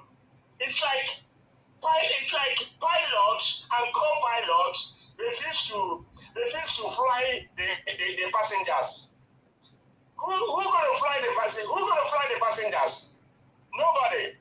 So this like how it looks like over in Nigeria now. Anything can come and happen. Even insecurity can come in. Anything can come in at any time and happen. Nigeria are sitting down. Then the hand of Buhari, that's what the same hand Tinubu is using. Because Nigeria is not free. Nigeria can't do anything. They know that Nigeria is weak. The masses are weak. They won't do nothing. When the tribalism and the nepotism have ripped everybody off. So that's why they can do anything and get away with it. So, Seun Kuti, I disagree with him. He never represent what he did today or yesterday, whatever on this video, he never represents Fela. Fela is against oppressors, the government. But he's here trying to put Igbo and Yoruba, they sought him, they did that, they sought his father. Well, I don't know, but he's supposed to advocate for the oppressors, the government oppressing Nigeria. Even I said it last week or last 2 weeks, he has a voice to rise. Not every time he will come to social media and be yelling and yelling and doing what he's doing. Okay, he's supporting the coastal region road or whatever they call it. Hey, why don't you go the way your father go? Your father stand against oppressors. Thank you. In Nigeria, against government oppressors in Nigeria. Thank you. Then you're doing your own. You're making money through your platform. Thank you, Nigeria. Thank you, sir. Thank you very much. God bless you. Okay. Anybody that want to call in, please call in now. This is the best time. I'm going to call somebody from the panel. I'll wait for 8 seconds for someone to call in. But before that, I'd like to appreciate you Yande Kings, thank you very much for the super chat earlier on. God bless you. Thank you very much. All right, Madam Origin, thanks for calling in. Good evening to you. Please talk to us. Hello, everyone. I just want to mark present and make one submission, maybe 1.5. I greet everyone. Please, please, please, my people, as far as you're listening, if you have not liked, please like. This is our platform. This is our place. I call it our lounge, our therapy lounge, a healthy lounge. And we are pushing, we'll keep pushing, and we are coming out of the light with your help. When you put that thumbs up, what you're saying is, I support this panel, I want us to move to the light. God bless you all. Mama Diaspora, I greet you, all our wonderful panelists. God bless you all for what you come here to do every day. Just a quick one. This platform, God bless Niger Watch TV, a platform where we come to educate ourselves, and I am Madam Origin, the self-appointed cheerleader of this group. I come here every day to encourage all of us to not give up. We have been bamboozled. It's like you listen to what is going out in the media everywhere. You can't bet not cry for the people of Nigeria. If you can't, if you start crying, you just start laughing. Like, everything is ridiculous. Especially the way we are brainwashed and we have been manipulated so much that we can't even, it's so weird. I think to this Shehu Kuti, when you look at what he's saying, this guy, it sounded incoherent, confused, but even though what he did, I could pick up one thing. Nigeria as a nation, as this conglomerate, concocted whatever, that we thought the people that concocted it had any good intention, but zero, nothing. All the things they have done has been geared towards annihilating the normal Nigerians, the people, the indigenous people of Nigeria. What he was trying to say, from my own understanding, is he mentioned that he mentioned a coral hall. Now there's a Jebule Morocco bad beach. Now, whoever is talking about, you want to, the coastline highway is acceptable, landmark is not acceptable, please think of Bad Beach and the Morocco people. What we are seeing is a systemic destroying of the people of Nigeria. What about Okwama? That the army is there, and then you go to the Plateau and Kaduna villages, the bandits are there. Every step is against the people of Nigeria. So my thing is, I beg everybody, before you talk, please process. I keep talking about mixed salad. They bring cabbage, you think it is salad. Everything else mixed in it is garbage, baggage, bondage, carnage. These people do not have any good intention for the indigenous people of Nigeria. Whether you're Yoruba, Hausa, Efik, Ondo, thank you. Whether you are a job, it is this one which is us versus them, the indigenous people versus the people they are using, the wicked people that have been used all along to destroy life. God bless you all. I rest it there. Thank you very much, man. Thank you. Let me take another call. Mr. Ike, thanks for calling in. Please, 3 minutes. Talk to us, sir. Hello, Mr. Elvis. Go ahead, sir. Thank you, sir. Yeah, good evening. With all sense of respect, Mrs. Patricia, beaches all over the world, even the one we have here. In fact, there are some that there is a badge provided to carry cars across before you go to the beach. It's all free, but it's run by the government. The government spend money to make all of those things attractive to the people. But what Lagos State have done is to collect money from private people and seed those beachfronts to them. They pay humongous amount of money to have all of those places, and then you expect them to put it free of charge for you. I know this is not a betting platform, but I will stake $2,000. Today is 6th of May. I will stake $2,000 if federal government completes that Lagos road. that Lagos to Calabar. So, I mean, people should understand this government before they come out and say some certain things. I'm telling you, they are not ready to build the road. East West Road has been there for how many years? It has not been built. So these are not for our own good. It is selfish, and we should see the handwriting on the wall. So they are not ready to build any road for you. They are not ready to build any road for you. Let us understand this thing. The federal government is not ready to build any road. Beaches that are supposed to be enjoyed free will be built by government, not by private individuals that you have built so much to seed all of those beachfronts to. Thank you. Thank you, sir. Thank you very much. God bless you, sir. Okay, let me come to the panel so that we can move on. I'd like to call on the next person on the panel, according to the way we have it on the panel, is Mr. Jonathan. Then after Mr. Jonathan, we'll come to Oga Consign. We'll take it like that. So, Mr. Jonathan, thank you, sir, for joining us. Good evening to you. You have 8 minutes. Please talk to us. Thank you very much, Mr. Elvis. And thanks to everyone, all the panelists. I greet you all. I greet all those that are listening, that are watching, and those that want to. At this point, all those that want to like this broadcast, I will encourage you to do so at this point in time, and God bless you as you do that. Thank you very much. Again, welcome. I want to quickly talk on Mr. Tinubu, who is not in Nigeria now. The vice also not in Nigeria as we speak now. Is an indication of government that is not obligated to the people. As I always say, that's just what I would say. It's clear.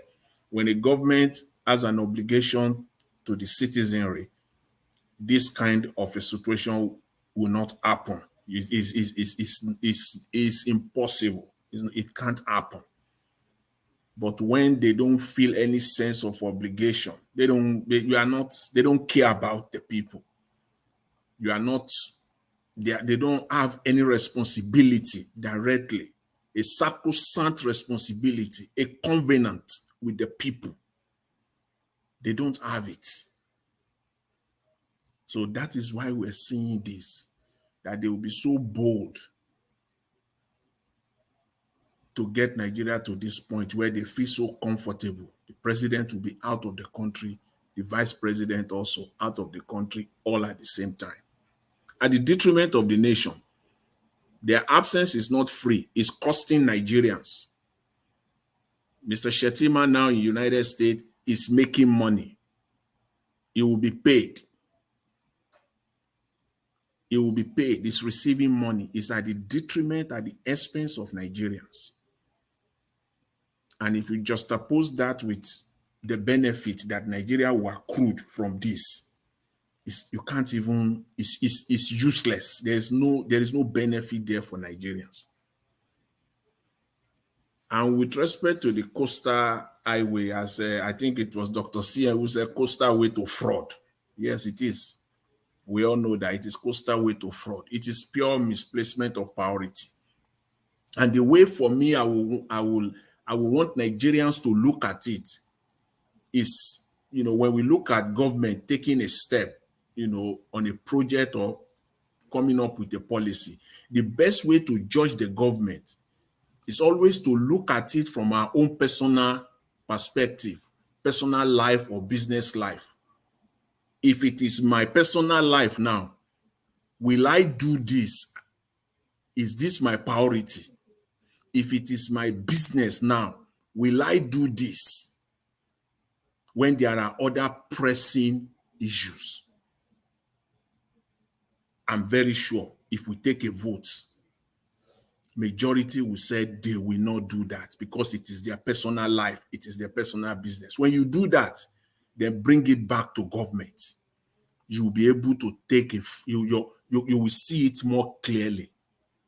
It will not be muddled up when we first of all look at it from our personal or business life. So this is a pure misplacement of priority And we all know it's just a way to steal again, to siphon money. With respect to Seun Kuti, see, Seun Kuti, for me, I must say this. Everything he said doesn't make sense, maybe except for one or two lines. I don't understand. Honestly speaking, I can't grab because it wasn't making any sense to me. Is it with respect to the Igbos? I don't understand what he was talking about. Everything he said about the Igbos doesn't make any sense to me. I'm trying to connect it. I can't, to history, to the present day Nigeria. It doesn't make any sense to me. The only area where, even in the area of dollar, he said dollar doesn't affect everybody, that millions of Nigerians will not see dollar. Dollar affects all Nigerians. The rate of dollar. You don't have to see dollar before it affects you. Pure and simple. A country that is over 90% import dependent. Even the woman in the far, the deepest village or villages in Nigeria, they are affected by the rate of dollar. So I don't see any. That's why I said it just didn't make any sense to me at all on this one, And what I really want to talk about again, so that I can connect it, is a fantastic opportunity for me to connect it with the Edo State election, the upcoming Edo State election. It's a statement made by Kingsley Moghalu that Nigerian leaders are not interested in solving the country's problem. Yes, they are not. They are not interested in solving Nigerian problem. They pick mediocres in place of excellence. That's all we see. Mediocres all over the place. Incompetence in place of competency. That's all we see all over the place. The leaders from the presidency in Nigeria, right there, from the presidency at the top to the local government chairmen, all of them, without exception, they surrounded themselves with sycophants. They are playing ethnic and tribal politics. And guess what again? They mix it up with nepotism. Yes? Sorry, just to ask you this question. Based on your analysis about the dollars, so are we justified to say that Nigeria economy is a dollarized economy, even though we are not in a dollar country? Purely Nigeria economy is, if not, just the singular one that everybody can relate with. The CBN in Nigeria is today, as a matter of policy, if you import anything to Nigeria, they use dollar rate to calculate your duty. So take anything to Nigeria now. It is the rate of dollar today they will use to calculate the duty you pay to the Nigerian custom. Talk of a dollarized economy. It couldn't be worse than that. So what is China doing better as against us? Just to, I'm asking this question just to make you clear your point, and then they just can understand what we are doing this. We can. It's like comparing day and night together. What China is doing and against what Nigeria is doing right now is just like day and night. Thank you, sir. Thank you, sir. Is day and night difference? That's a big question, but the answer is clear. It's day and night. Nigeria is not even close. So back to what I was saying with respect to Kingsley Morgan. You have 1 minute left, sir. 1 minute. Are you sure, Mr. Elvis? Okay, let me quickly just round up. I was talking about our leaders, that they surrounded themselves with sycophants and mediocres. So that's the reason why I asked the question as far as any election in Nigeria going forward is concerned. We must know the people that will work with you. Otherwise, you and I will end up with mediocres again. We will end up with incompetent ants again. You cannot tell me that you want to be governor of a state, that you will not be able to come up and say, okay, these are 2, 3, 4 people that will work with me. If they wake me up at 3 a.m. in the morning, They wake me up 3 a.m. in the morning. I will have 2, 3, 4, at least 5 individuals that come rain, come sun. I've already identified them and I'm proud of them because of their integrity. Because at the end of the day, education-wise, you can match these candidates together. Career-wise, you can match them together. Talk of any other things, what they have achieved, you can equally match them together. So I'm left with what? I'm left with their integrity, and I'm left with the people that will work with them. Because if not, listen to the political games and the political responses you'll be hearing from candidates. Things like, I will consult widely. I will look for best hands. I will look for professionals. That's a scam. I say it is a scam. You cannot say that again in 2024 going forward and get away with it. It's a scam. You can't say that as if you just wake up this morning, today, and you say you want to be governor. You have it in your head already. Because the only way I can separate you is the people that will work with you. At the end of the day, if you don't do that, I'm not going to be scammed and I'm not going to be fooled. At the end of the day, I guarantee you, you will end up, the people, the citizens, in this case, Edo State, you will end up with mediocres and incompetent hands. They will mix them up together. If you put a glass of clean water on the table, a clean water, 100% clean water, drop a tiny portion of ink, blue ink, or drop it inside that water, that water has become impure. So if you have 100 people working for you and you have 2, 3, or 5 incompetent hands, you have a long way to go. So that is my position, and I'm those people that work with you, it's so important. Anyway, Mr. Elvis, I will leave it at that for now. Thank you very much. I really, really appreciate it. Thanks to everyone. Thank you, Mr. Jonathan. God bless you, sir. Thanks for your submission. Okay, I'd like to quickly move on to the next person, Abdul Malik. Thank you very much, sir, for your time with us. Good evening to you. You have 8 minutes. Talk to us. Okay, good evening, Nigeria Watch, and everybody in the panel. And let me go for this president and the vice president that left the country. I have never seen in the world when vice president and president are not in the country. Now who is in charge? Why this Nigeria government, they take Nigeria people granted? I don't really understand how they operate that government in that country. How can president left, vice president left? Now who is in charge? What a mess. I have never seen before in my history. I'm telling you the true history of the world. I've never seen. There's no vice president, there's no president. Now who is in charge? Nobody. They just take everybody granted. Even though they let, nobody can do anything, nothing you can say. I don't know. Well, that is for that. For this Lagos Calabar Highway Coastal Lane, for me, it's not necessary for now.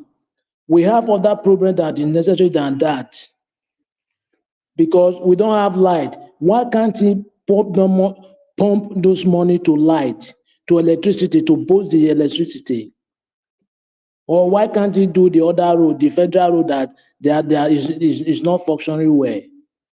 What is the need of doing the Calabar Lagos Highway? You are telling me about tourism. What is tourism?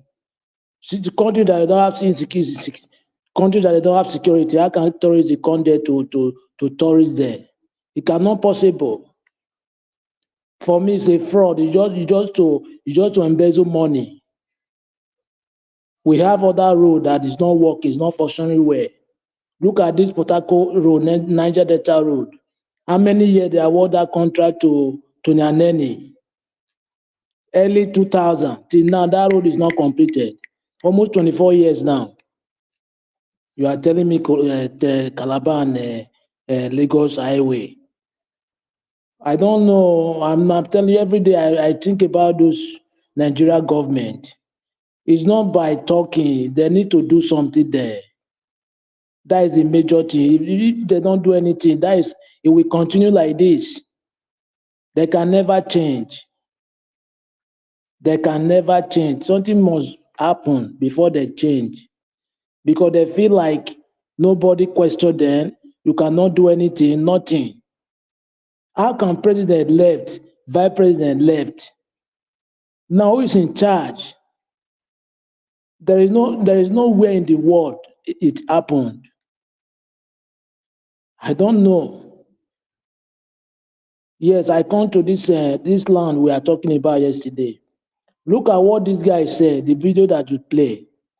According to those people that don't have a CFO, you see, we talked about that last week. How can you buy land in Lagos City?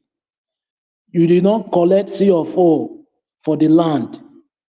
It's like you buy land illegal. It's not legal because the government did not approve it for you. That is all I want to say. Thank you very much. Thank you. Thank you very much, Mr. Abdul. God bless you, sir. Thank you. Mr. Harris. All right. No, sir. We have other people waiting now. This is not fair, Okay. Mr. Jonathan. You All just right. finished talking. The queue is long. Hold on, please. Just write it down, whatever you wanted to say, sir. Thank you. Let me come to the next person, Prince Collins. Please, I would like you to talk to us, sir. I'm just calling the way it is on the table. If you guys have left and you came back, you start all over again. That's how it works here. I can't remember where you were before. Oga Prince Collins, if you are there, talk to us. You have 8 minutes. Yeah, hold on. Mr. Evie, sorry, I want to pick important call. Just call the next person. I'll call you back. Okay, fine. Okay, thank you, sir. I'll come to Honorable Sam. Honorable Sam, thank you very much, sir, for your time with us. Good evening to you, sir. Please talk to us. Yeah, good evening, Mr. Evis. Good evening, Naija Wash. Good evening, every panelists here present and all the listeners worldwide. The issue on board is they are all very interesting issues, starting from the purported absence of the president and the vice president of the Federal Republic. Personally, I find it difficult to believe that such a statement is true because I've never really heard about such a scenario whereby the president and the vice president of a country will just leave the country and nobody even know their whereabouts. That's why I use the word purportedly reported. So I still find it very difficult to believe. If that statement is true, you begin to question that these people do. Anyway, it's a no far, they don't really have the interest of Nigerians at heart. I wonder if something happened now in Nigeria, if Nigeria is under attack, what is going to happen? Is it going to be commander-in-chief wherever he start be taking decisions in a nation as big as Nigeria? So that action alone is condemnable. It's not something we have to overemphasize. It's condemnable. It's highly condemnable. That's why I still find it difficult to believe that such a statement is true. So on the issue of the statement made by Shehu Kuti, I 100% align with what Jonathan said. To me, most of what he said didn't quite make sense to me. A time came, I didn't want to listen to what he was saying. You know, he talked about this journalist, I've forgotten her name, who was interrogating the minister. You know, when everybody was applauding the journalist, the way and manner it was bold to ask questions, Shehu interpreted it the other way around, making mockery out of the whole scenario. Personally, I was not that happy about it. You know, the main mention of the dollar increase that is not affecting the rich men. I laugh when I heard such a statement. You know, the rich men or the millionaires, they are the importers in bringing goods into this country. Like what Jonathan said, the increase of dollars is affecting everybody, from both the rich and to the poor. It's affecting everybody. It is what you use to import will determine your productivity and how you are going to sell your products. So that statement alone, I wonder why they didn't expect a statement from him. You know, if you want to talk about the government, there's something we cannot take away from his father, fella. As he's singing, he's entertaining people, it's making sense. It's making sense with all this music. If you listen to his music carefully, it's making sense. But what this guy is saying, I don't know whether he just want to make, just want to be heard, But if you have to be heard, you have to be heard positively, not the way and manner with which most of what he said. I don't quite make sense with what he said.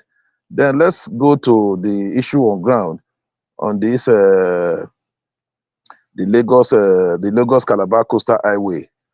You know, it's a good step, but in a very wrong direction. You know, the more roads we have in the country, the better it is, the better the traffic activities in the country. I say it's a good step in the right direction in the sense that, is that what Nigeria actually need now? When you say democracy is the government of the people, for the people, and by the people. The question is that if you look at analysis poll, most Nigerians will say that is not what we want now, at this point in time. Budgeting, awarding that contract for $13 billion. $13 billion. Is that what Nigeria wants? When you're talking about roads, most of the federal roads in the country, they are all bad. If Nigeria has such money to play with, what stops them from fixing all the roads? The road leading to Bini Auchi Abuja Road is bad. The road leading to the east is bad. The road leading to the west is bad. Ogbomosho Road is bad. Most of our highways, we saw the videos when they were showing some of those videos on our highways. If Nigeria has such money, all you need to have done to do is reconstruction or rehabilitation of those roads. Those are some of the things we should focus on. Then focusing on the security of the nation. Not going to be constructing Benin Calabar road. Yes, in as much as it is good, but the question is the timing. The timing is wrong. That's not what Nigeria want now. I don't think that's our priority. Like what somebody said, if you have such money, Nigeria as of today, we cannot celebrate 3 hours, especially in the west, in the southern part of the country. A lot. In other states, we cannot celebrate 1 hour of no NEPA failure. We cannot celebrate one full day. Then somebody is telling me they are spending $13 billion. They are awarding a contract for $13 billion. To me, there's more to that. That's why I align with what the presidential candidates of PDP, former vice president of the country, Alhaji Abubakar, what he said. I align myself with it. If you look at that road, the two the major opposition, the other day, Peter Obi spoke concerning that that's not a priority. That's not a priority for now. Nigeria, we have more pressing needs than that road. When he said it, some people were questioning, yeah, that's not a priority. I think within the week, Alhaji Abubakar came also to say that that's not a priority. It's not a priority at all. If you even look at what really has happened, in this statement, it says expedited action on the Lagos Calabar Coastal Road due to the business ties between the owner of iTech. The owner of iTech, I think it's named whether Albert Kagori or something. You know, it says it's a business because of the business tie between them. If you even look at the way the contract was awarded, it was hastily awarded, and it violated the procurement regulations. Other people were not even allowed to bid for the contract. If you look at the press statement made by the media aid of Atiku, they went further to even say that the business, because of the Tinubu's son involved in one of the subsidiary company. So sometimes you begin to wonder, why the haste? Why the haste? Why award this such contract? It means there's already ties between this iTech company and the president. Maybe there was an agreement between both of them. Or maybe it was one of those that sponsored. That if I sponsor you, you award this contract to me.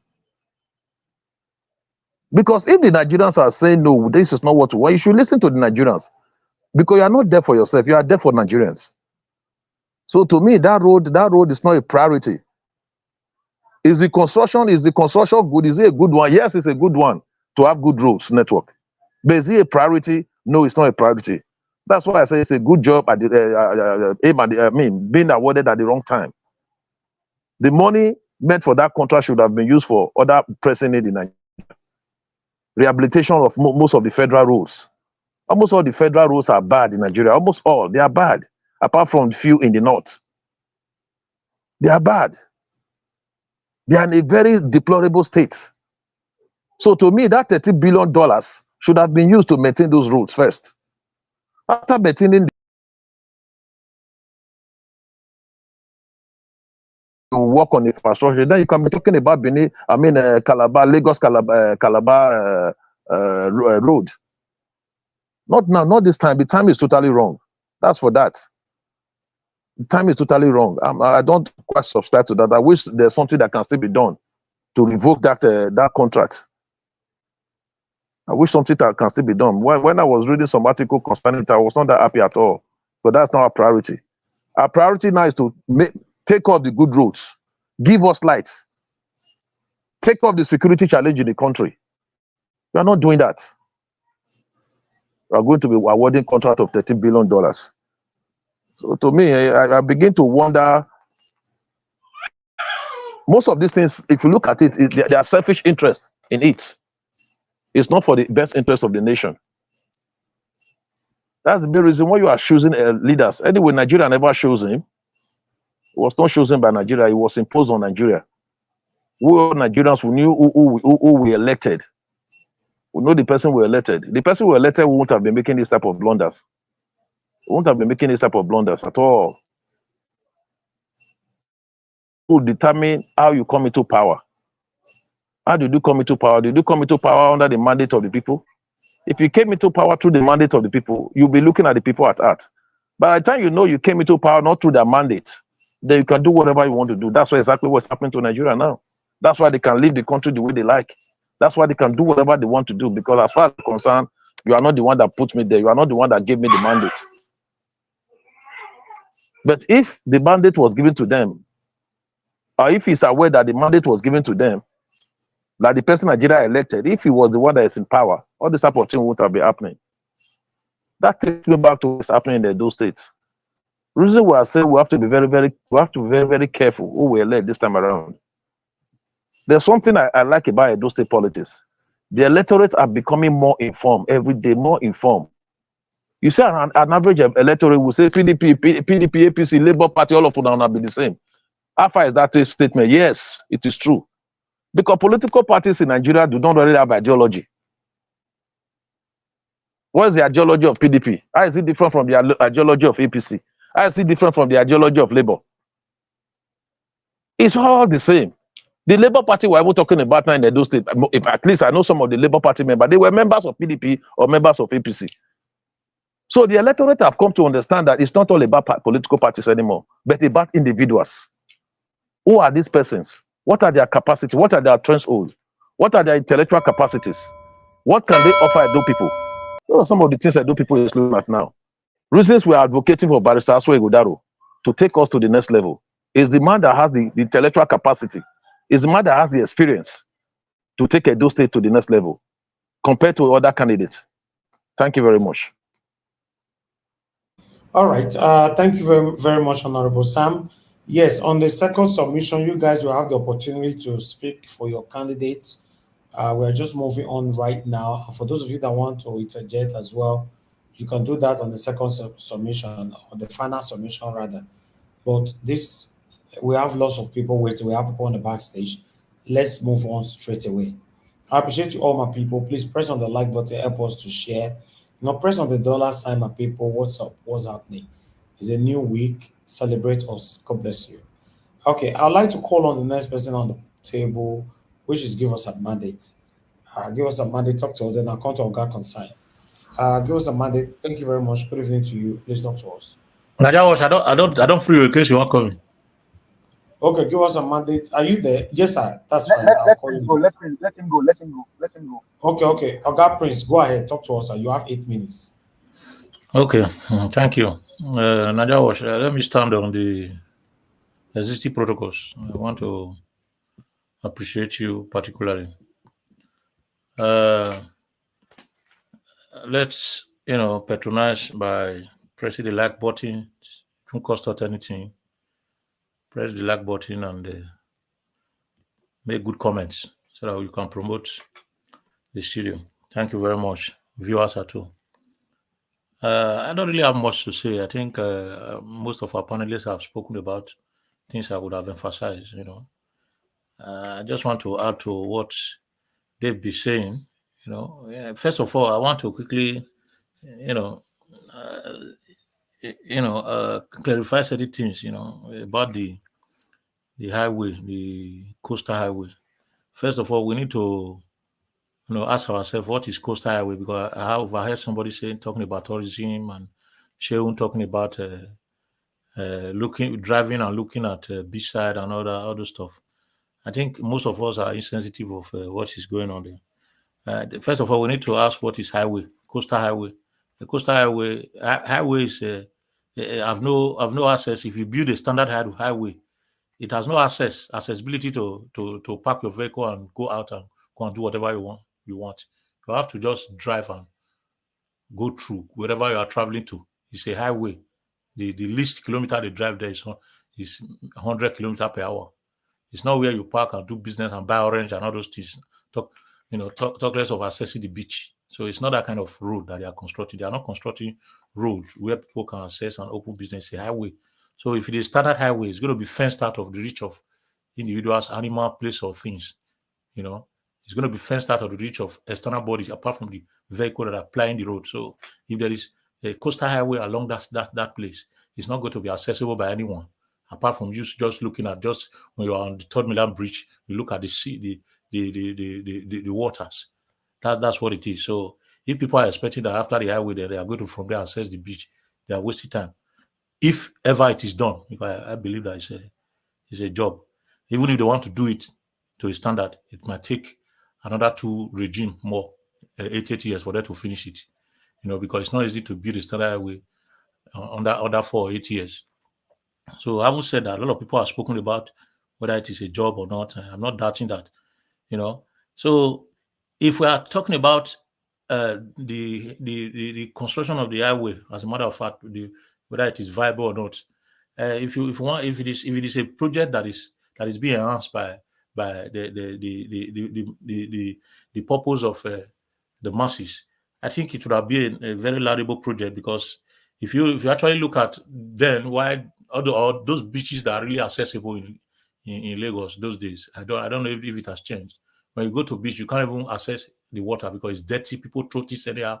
People go down, throw physics anyhow. You can't even enjoy the beach then. Those beaches that is not being controlled by anyone, it's not enjoyable by anyone, because when you get there, the kind of sight that you are going to see will discourage you. You won't like to even go close, because people throw cans of plastic, rubber bag, pure waters, everything is littered everywhere. There's no maintenance. So if we are talking about private people taking over the beach for it to be accessible and better for us to use, I think that would have been a better idea, not by destroying it and allow people to lose their job, because the highway is not going to create any job apart from giving it to government to mess up with it as usual.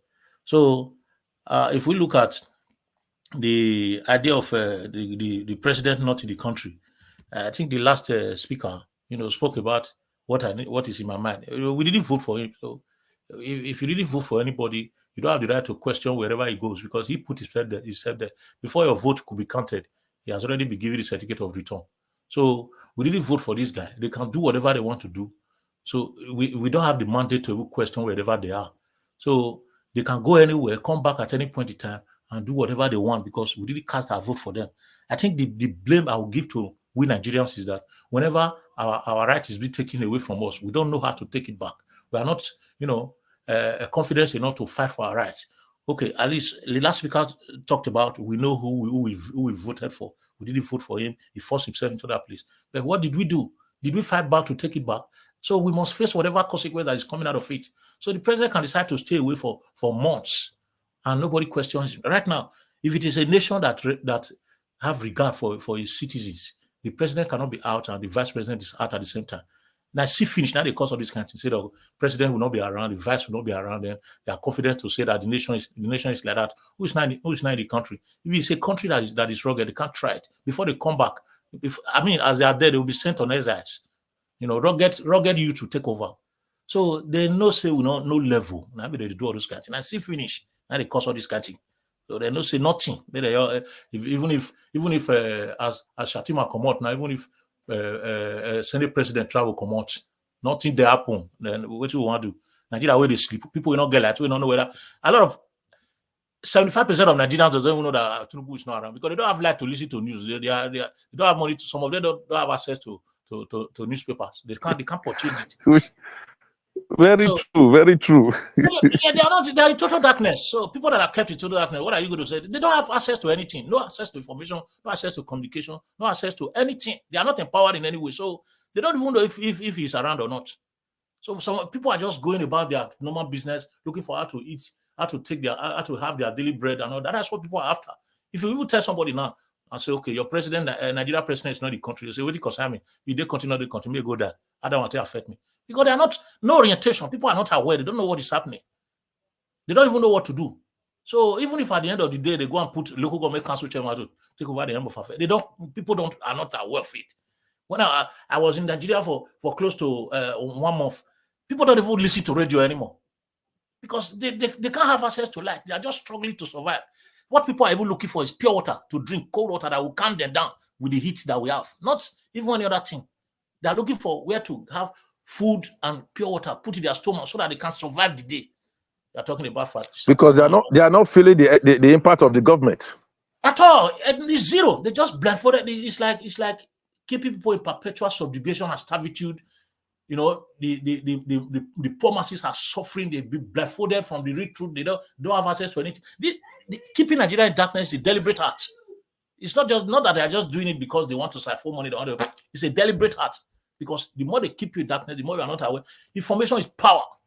If you have no access to information, you are more or less like a dead person. It's better not to be alive than to be alive and you are not informed. You don't know what is happening in your immediate environment. You'll be surprised that those of us that are outside the country will inform certain people what is happening in their immediate environment. They don't even know. There are certain information I will pass to them information I get from social media. I will tell them that near your house, this is what happened. This is what you see. That kind of thing they happen. God I beg you, may God help us. We not get out for that kind of matter. That is it. Another man in Garawa, if it just happened to you for them and say, want to just walk out, want to brush somebody or bad road, just happen. Say somebody fall for gallop, bad road killer. I say, hey, thank God. The other one go church, go do Thanksgiving. Say, man, God, I thank you. It not happen to me. Now the prayer why they pray, now save me. That is the situation we are. Nigeria is a banana republic. People just, in fact, when you survive, they break. Just say, God, I thank you. You don't even know what is happening. So people are just there existing on this, on what, the next day is today has come. That is why you see that religious leaders, they are making a hell of money, taking your last cover from you because people are hopeless. There's hopeless situation. Look at what today Bakare was saying, that he was there on a meeting, that they were saying that they want to deal with certain people from certain part of the country. These things are true. People are being manipulated on a daily basis, and the effect is telling on poor people. Nobody cares. So that's the situation we will find ourselves. So it's a pity until we get up and stand and say, okay, yes, this is the time, this is the end. Just as fella son said, that's the only thing I took from what he said, that we don't want to die, but we are dying for nothing. Oshomole said, we don't want to die for something, yet we are dying for nothing. That's exactly the situation. Until we rise up and say, okay, yes, we are ready to take back what belongs to us. We are going to continue to live in this condition, and it's going to be worse on a daily basis. Thank you very much. I appreciate us. All right. Mr. Prince, thank you, sir. Thanks for your submission. God bless you. Thank you. Okay. I would like to take some calls. Love of God is my strength. You were calling earlier on. You are there. This is the best time for you to call in now. I can see that. Okay, let me just call you back if she's available. Bear with me, guys. Let me quickly do this. Thank you very much, Peter Ife, for the super chat. God bless you, sir. Your pocket never run dry. I'm grateful. Thank you very much, madam. Please talk to us. Good evening to you. All the people I won't talk to, I don't forget to go try. Good evening, everyone on the comment section, on the channel. Everyone that's here today, those that are connecting, please like and share, please. I think we are about to get to 100. subscriber. I don't know where we are still hanging in 99 for how many months. Please, when you come, don't forget if you have not subscribed, subscribe please, so that we can get to 100 and we can celebrate on a platform. Yeah, I want to talk about Thank you, ma'am. Okuma. You know the Okuma, the one in the village near my village in Ugeli.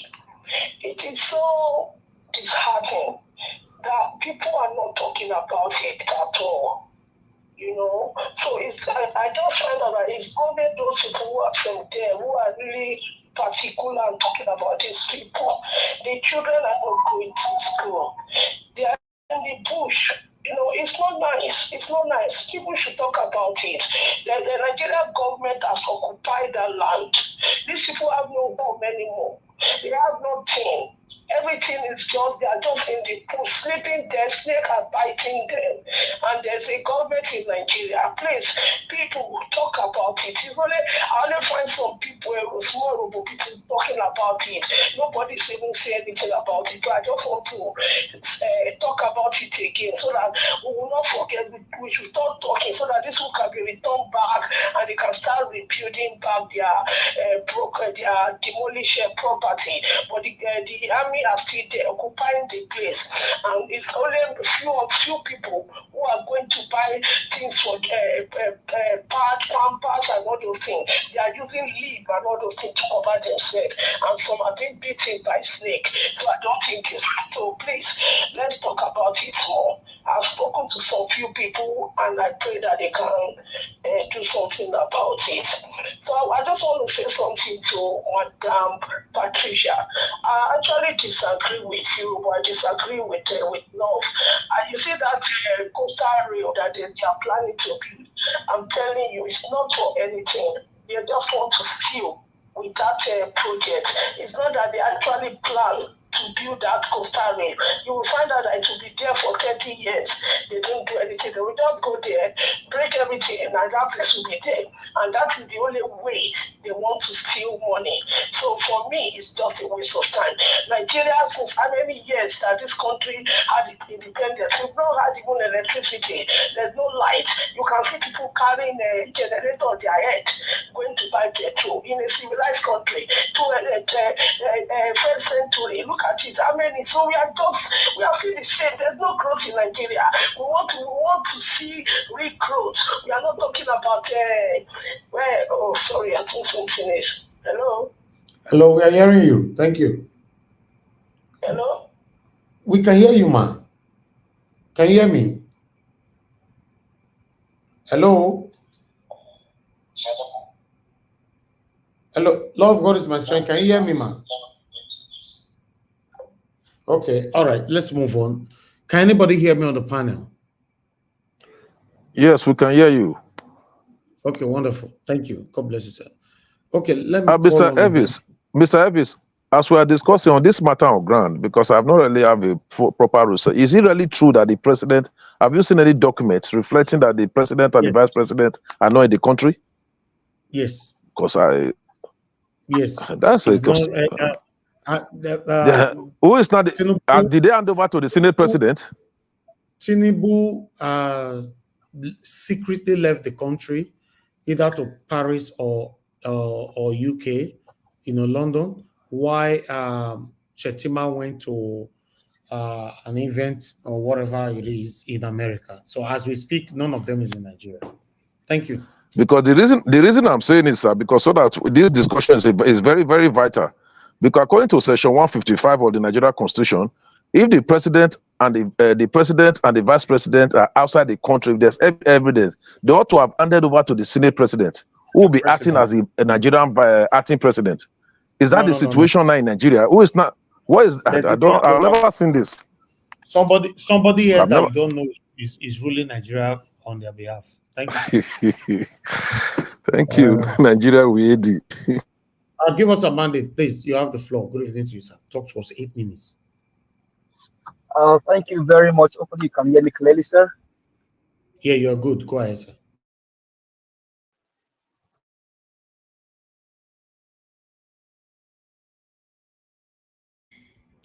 Give us a Amanda. You are not talking. We can't hear you.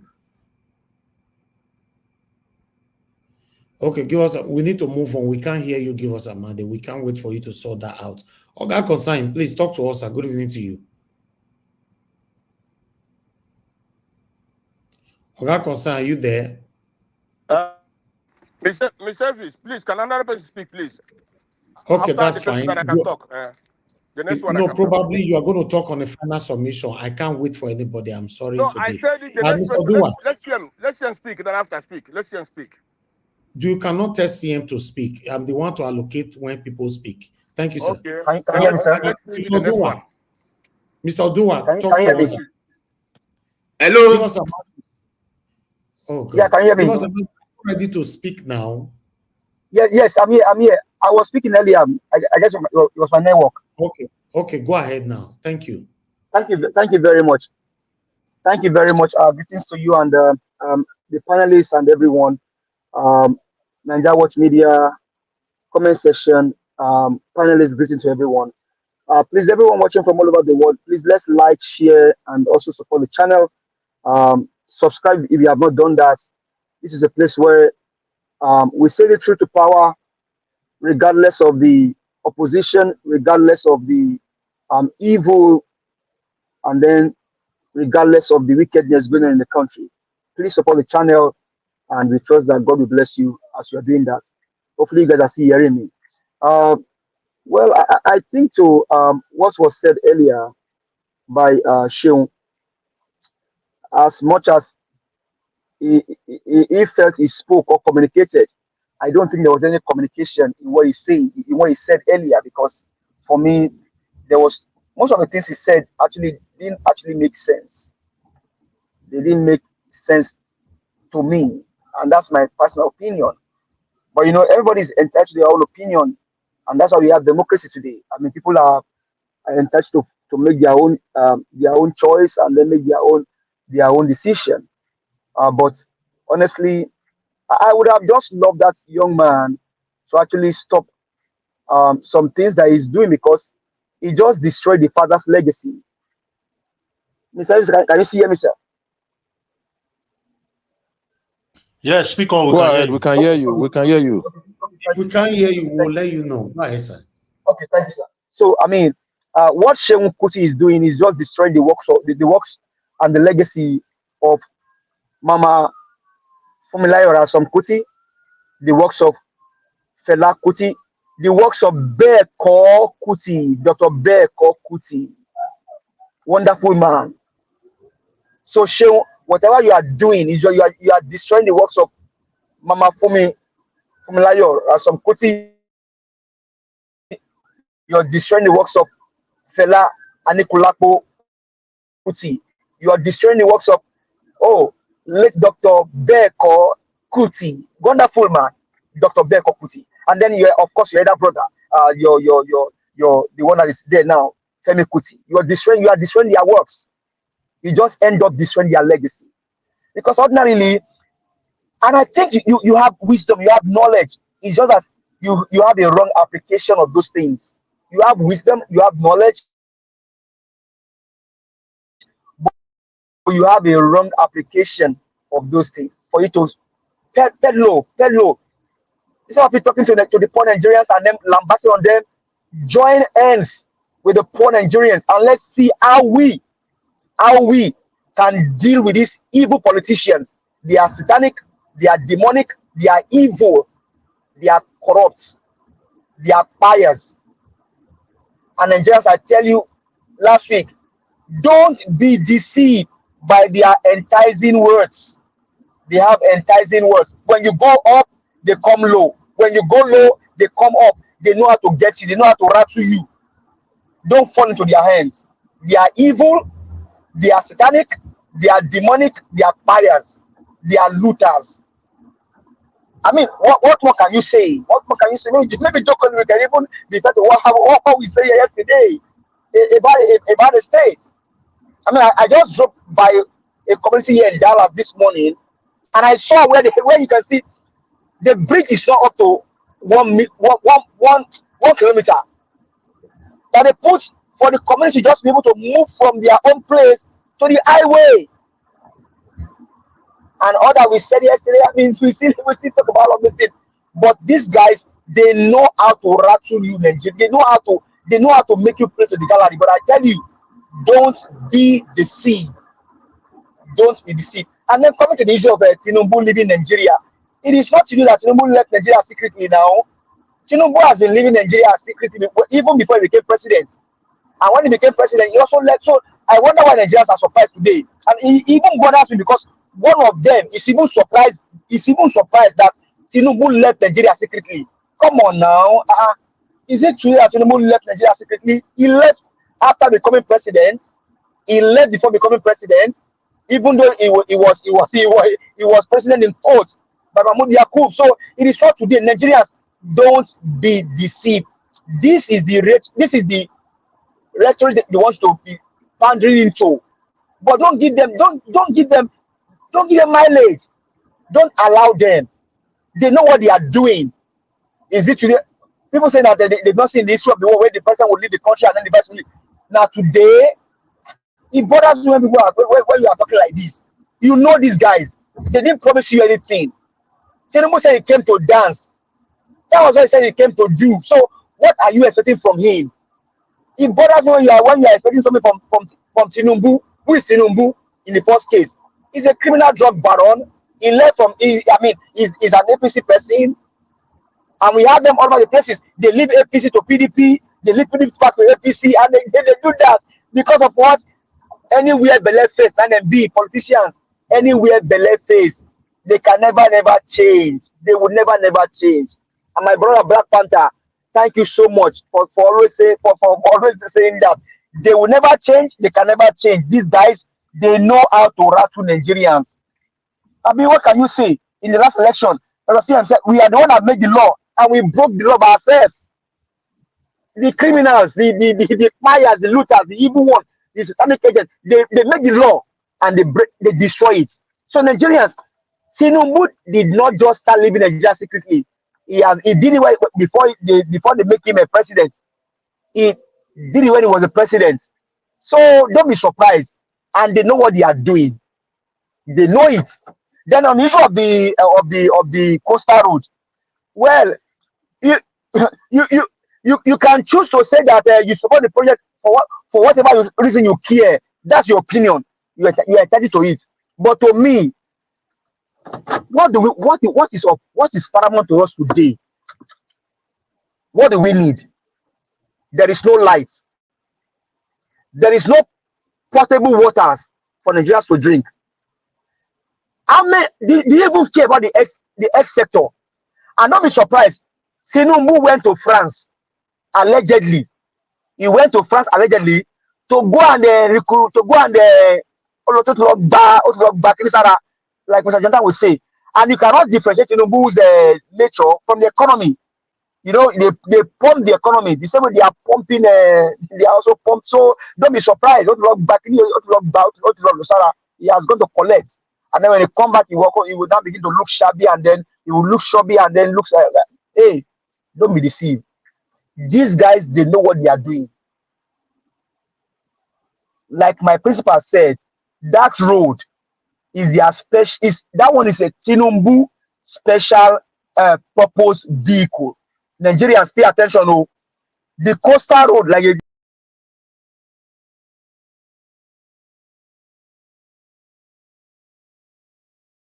All right, I even wanted to stop you now, give us a mandate, so you'll be logged out for a reason I don't know. But I'd like us to move on. You know, maybe the way you are talking about Tinubu, people have to attack you on it. That please leave Tinubu alone. You know, so maybe that make them attack you. So who know? Now, when you say attack, I always laugh. The way they put power, attack you on it. I want to say make I talk. Tinubu.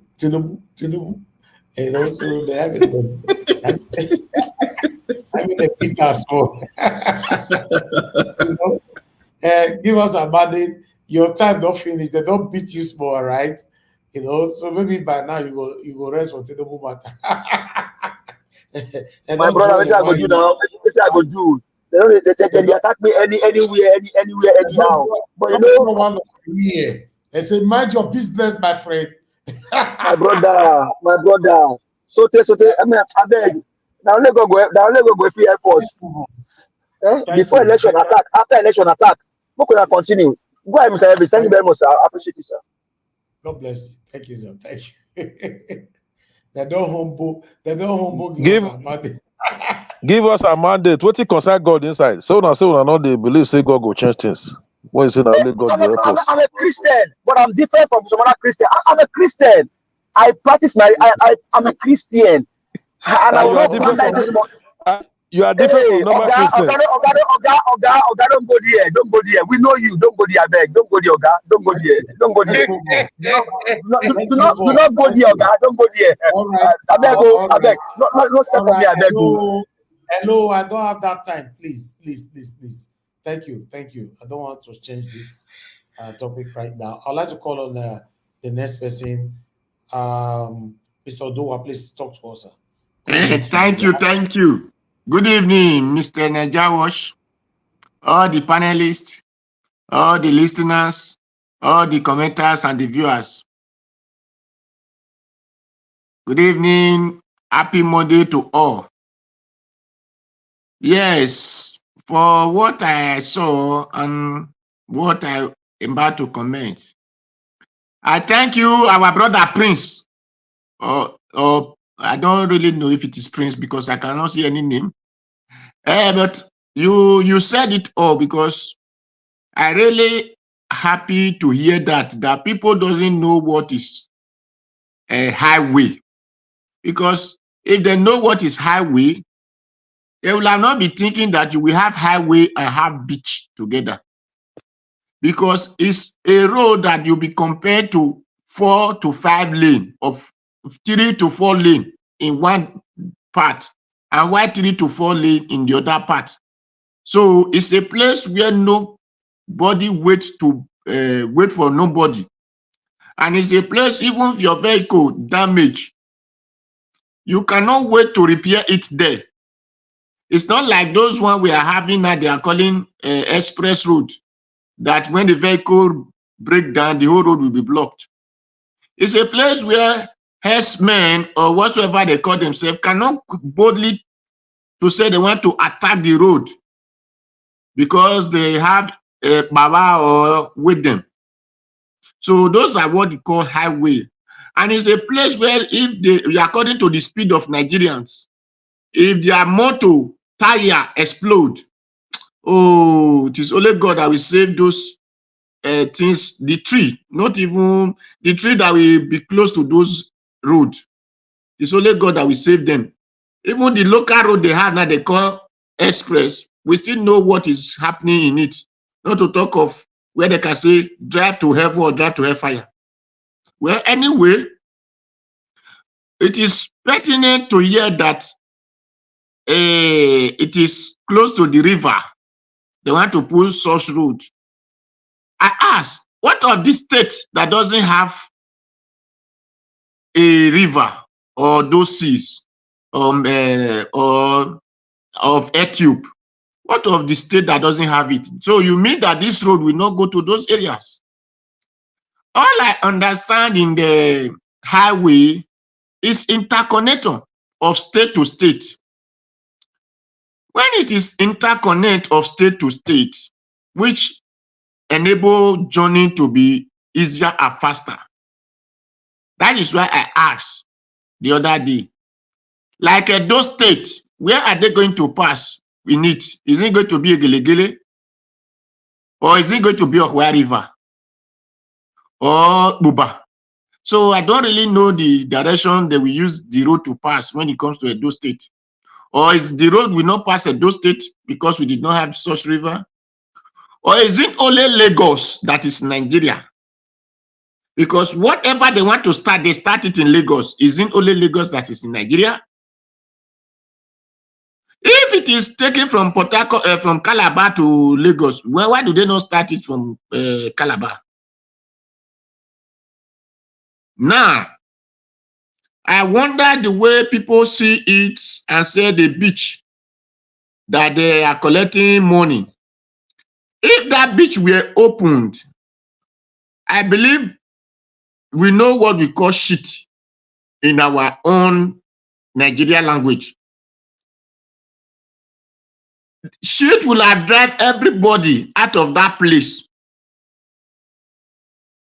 So let me, because I don't know if I should use the another language of it, if Facebook or whatever YouTube will still be against of. So let me use it as that language. Just move on. Don't use it. Thank you. So that is the reason that a beach that a person or private body organized, they have to collect money because someone must make it neat. According to what I understand, a private hospital is even neat than the government hospital we have in Nigeria. Not to talk of where we now become open publicly. Because I will use EDO as an example. When I went to Sapele Road, which was called Specialist, rats were running out of the hospital. And it was so dirty. So if government are the one taking over that beach, I believe that people will have not be able to go there. So where it is unfortunate that people could not see it that way and said they were collecting money. But I did not know how much they were collecting because me, I don't even go to river, not to talk of going to such areas. But for people that we are going there, I have to understand that it's someone that we are making it neat.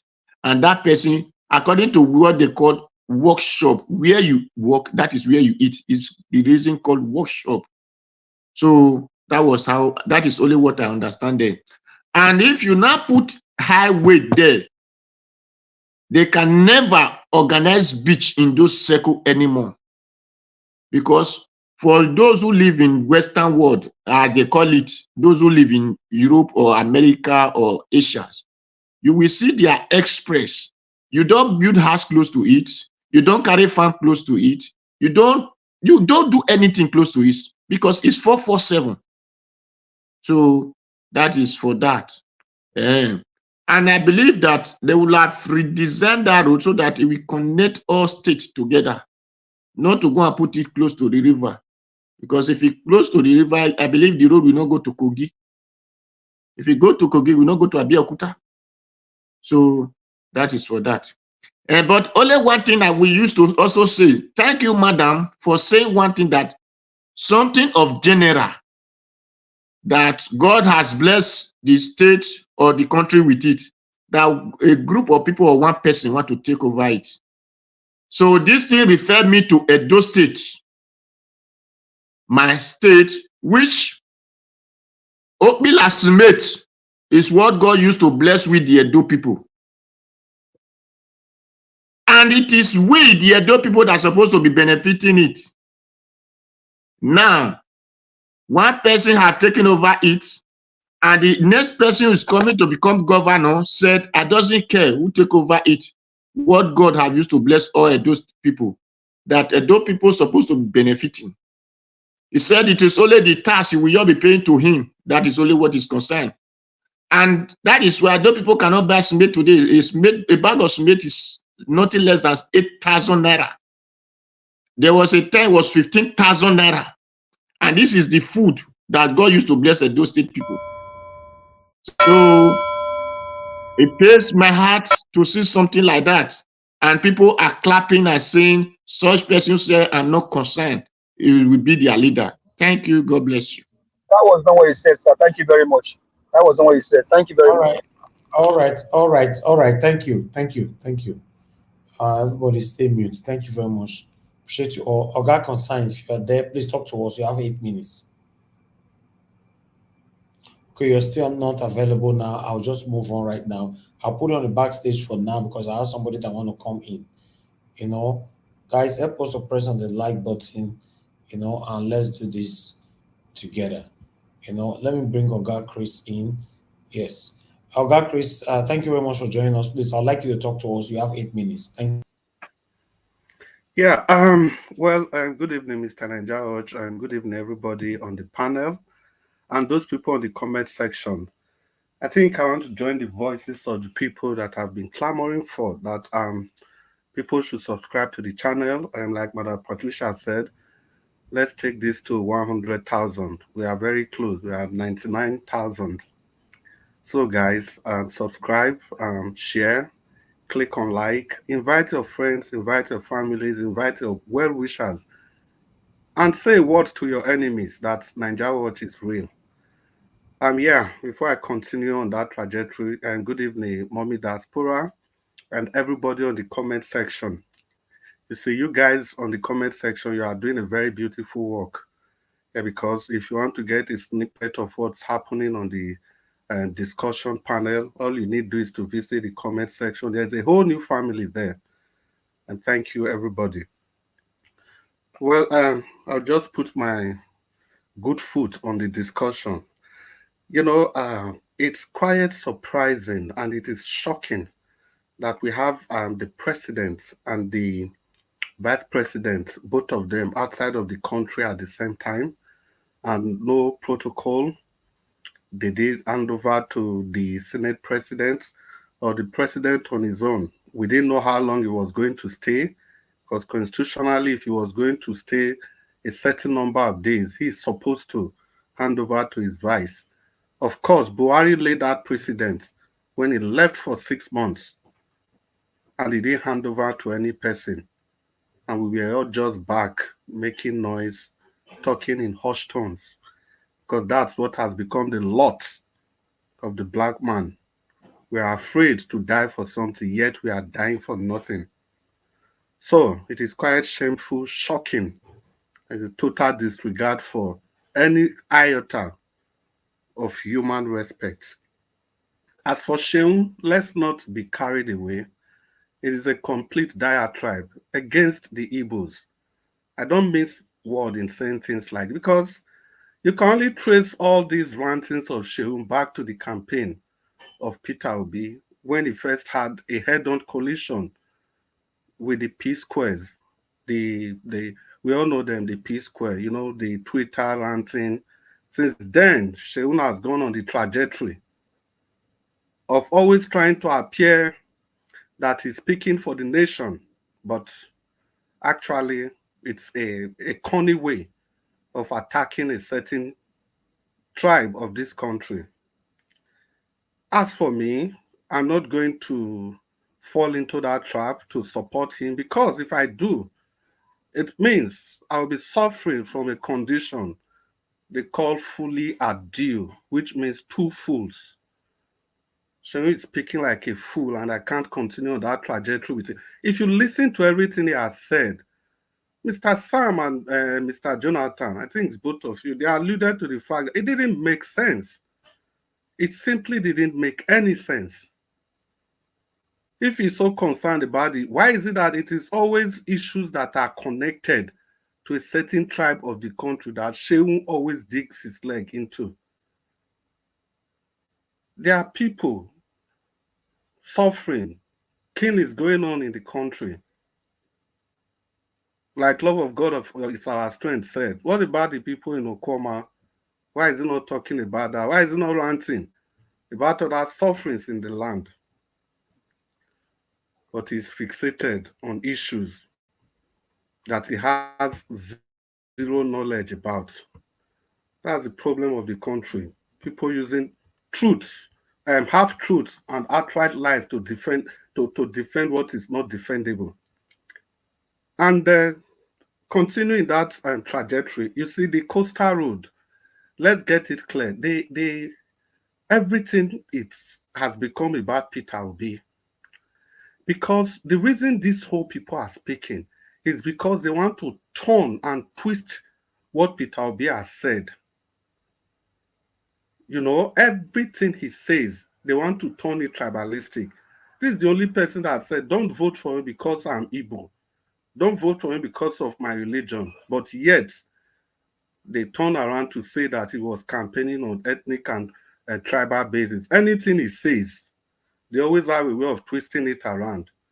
Why did they not tell Atiku that is inciting the 100 tribes in Adamawa or the entire people of the Northeast against the Tinubu administration? It's not the way Atiku criticized the coastal way. It's not the same way Peter Obi criticized the coastal way. And again, the coastal way, is it necessary? Peter Obi didn't say they shouldn't do it. He didn't say it was wrong. What he said was that it wasn't necessary. And that's where a lot of Nigerians are getting it wrong. Nobody is saying the road is not, it's okay, but it is not necessary at this time. There's no energy. It is energy that drives the society. Now let's quickly delve into the reasons why the Coastal Way is not feasible, and we shouldn't embark on that kind of project at this time. Number one, lack of due process. The whole arrangement was shrouded in secrecy. A contract as big as that, Mr. Sam put it at $13 billion, which equates to 15 trillion naira, and no due process was followed. You see, the Coastal Highway project is complete fraud. The narrative surrounding that project has been twisted. But let us be clear, we do not progress. We oppose injustice. You know, it's also a misallocation of funds. The contract for the Coastal Highway was not approved through due process, like I said. It's a fundamental breach of trust between the government and the people, and which ought not to be. And again, why are they politicizing it? Why? If they are serious with doing anything with it. What about the destruction without benefits? Like Peter Obi clearly said, the funds allocated for this project could have been utilized to strengthen the roads that have immediate, mark the word. We are in dire straits in Nigeria. We need emergency succor to the people. That is what the emphasis Peter Obi was trying to make, that the funds should have been allocated for immediate economic benefits. But the APC attack dogs. They are saying that he said the roads is not supposed to be constructed in the first place. Peter Obi is saying instead of investing in infrastructure that will uplift our communities and stimulate our economy, we are witnessing the destructions of hundreds of millions of properties without any tangible benefits to the people. 4, what about the impact on the coastal communities? Let's not forget today's landmark. There are other coastal communities, coastal businesses littered around Bayelsa, Rivers, Calabar. What's going to happen to those coastal communities?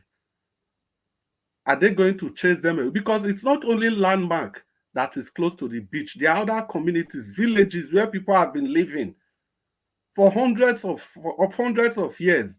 What's going to happen to those people? Are they going to treat them the same way they treated landmark? Because if it's happening to the Jews, people say it's not my business. Ask yourself, it's not only landmark, there are hundreds, there are thousands of communities littered all around the coastal. So what are they going to do to those communities? And again, number 5, there ought to be an alternative to tolling. Do I still have 1 minute to round up? Yeah, 1 minute, that's fine. Okay. Now, I understand people say you can toll the road. Yes, it is not tolling. Every road that is being tolled, there are usually alternatives. So that if you don't want to take the highway, you can take the inner roads. So that's why His Excellency Peter Obi said, repair the inner roads first. So that if people don't want to go through the coastal highway, the super highway, they can use the inner roads and avoid tolling. And not everybody likes to drive along the coastal highways. Some people can decide to enjoy the beautiful sceneries of the inner cities. It is all fraud.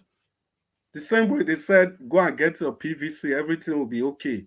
Go and do this. The train from from Katsina to Maradi, it's going to increase the economic activity between the Northwest and Niger Republic. What happened? The train cannot even pay for the loan Amechi satanically collected. And yet they want us to believe that it's for the benefit of the country. Nigerians, let's wise up. We are far better than this. What we need is energy. It is energy that drives the economy.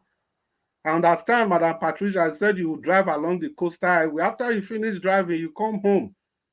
No electricity, nothing, mosquito. We continue their work. So the issue is this. The coastal highway was not a project Peter Obi rejected. He said it wasn't necessary at this time. He said we should invest wisely. So that was his submission. So they shouldn't turn it to any ethnic or politicized anything. Thank you very much. Thank you, sir.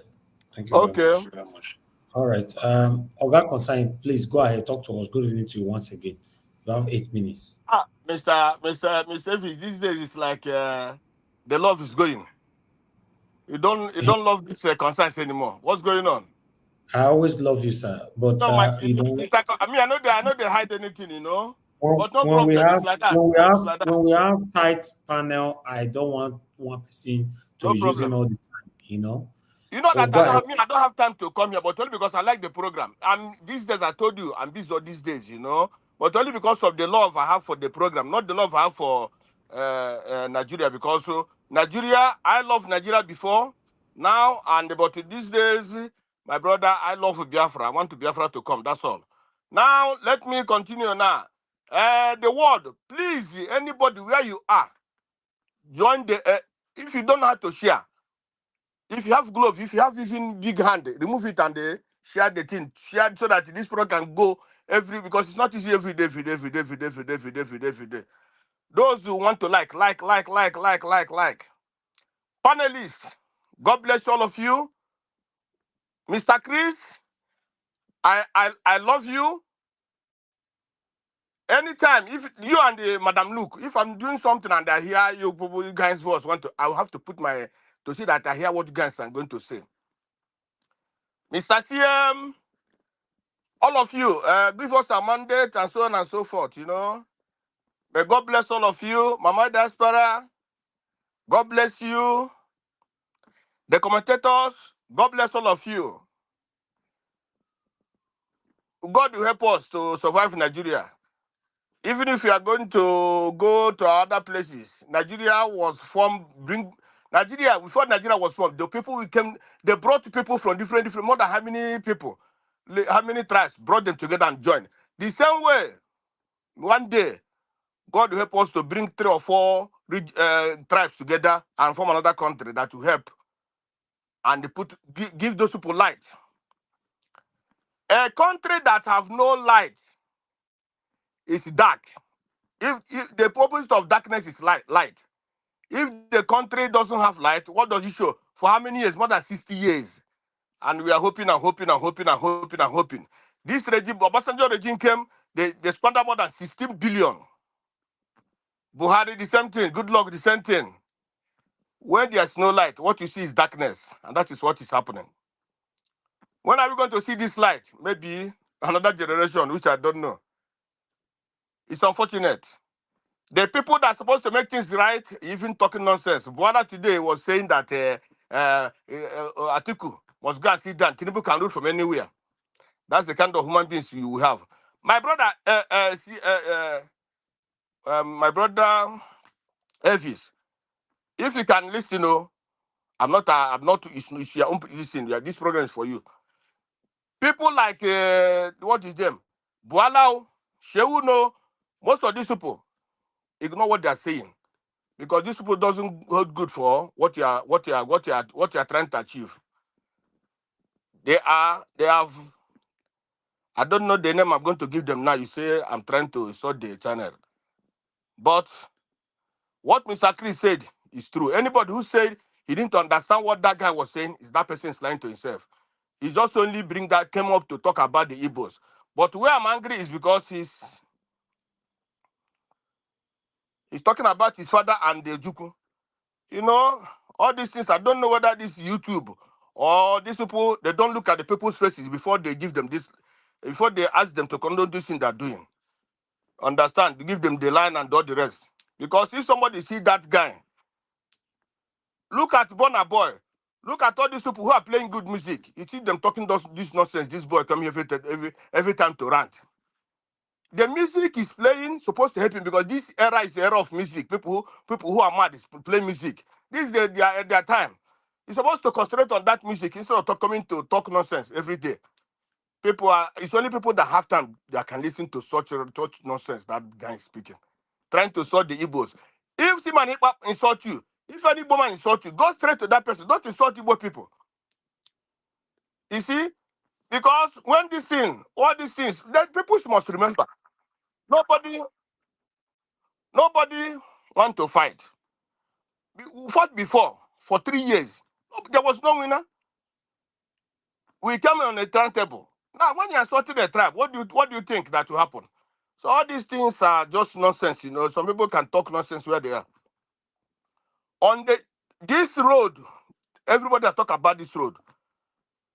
It's not that the road is not important, but the thing is that it's not the particular and the road that you are building. Before you say that people after building they give to Nigeria, but now you invest it, you're putting money. The road, the smart plan is not what you are going.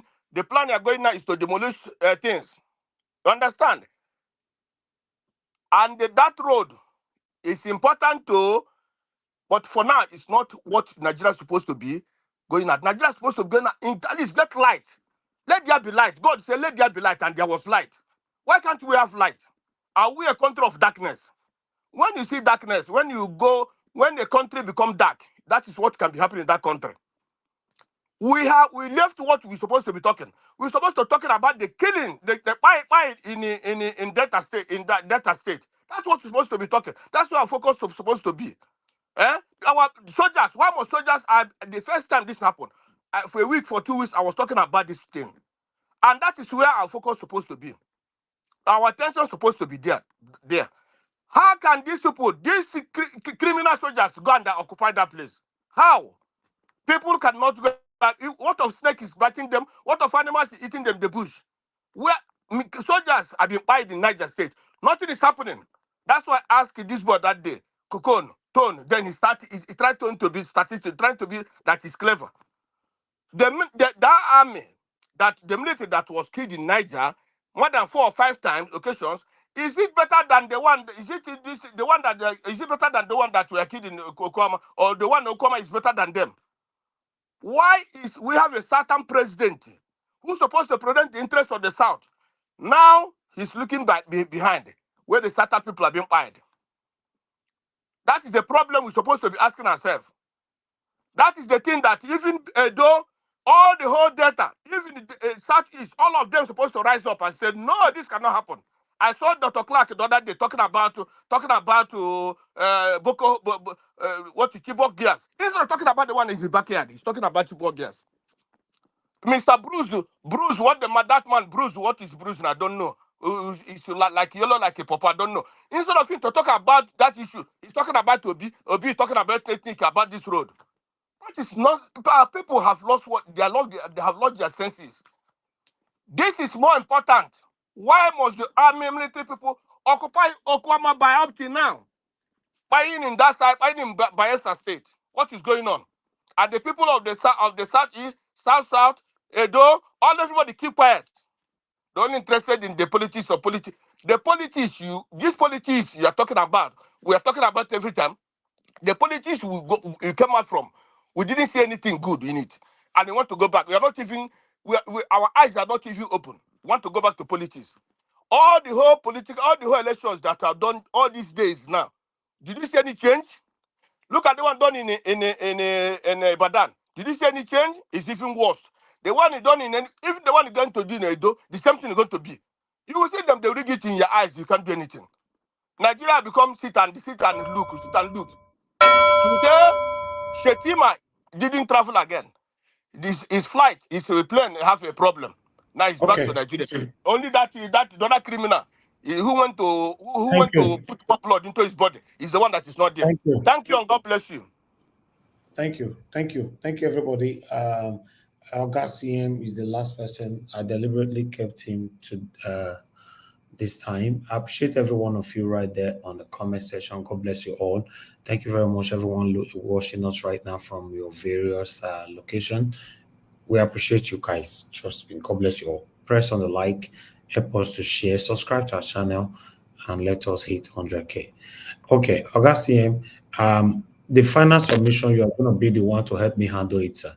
You know, Okay. everybody will give you 5 minutes, but after your submission, give them 5 minutes on the final submission to talk about the Edo State politics. Thank you, sir. Okay. Okay, thank you, Niger Watch. Please, good evening, everybody. All protocols duly observed. Actually, today's topic is quite it's of interest to me, but those that have spoken before me did quite a lot of justice to it. All I could do is just because we're on Niger Watch, people listen to us a lot.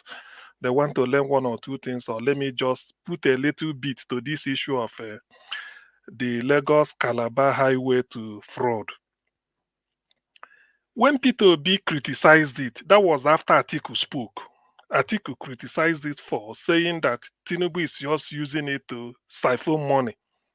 That one, if he really meant it, let him go and start from the Calabar end. That all he's trying to do was to do it a little bit somewhere in Lagos and stop, and then claim there's no fund. In that case, must have achieved the same. That is Atiku said criticisms. Then Peter Obi's criticisms was quite constructive. Peter Obi is not saying that we don't need a road, but he is saying priority, scale of preference. That given the precarious nature of Nigeria's economy today and the paucity of funds, which we always borrow, that project is too expensive. They might even take 30 years before it should be completed. Rather, why not use that money to maintain dilapidated roads all over the country in every 6 geopolitical zones, and that is where I want to concentrate, because I know people have spoken. Chris,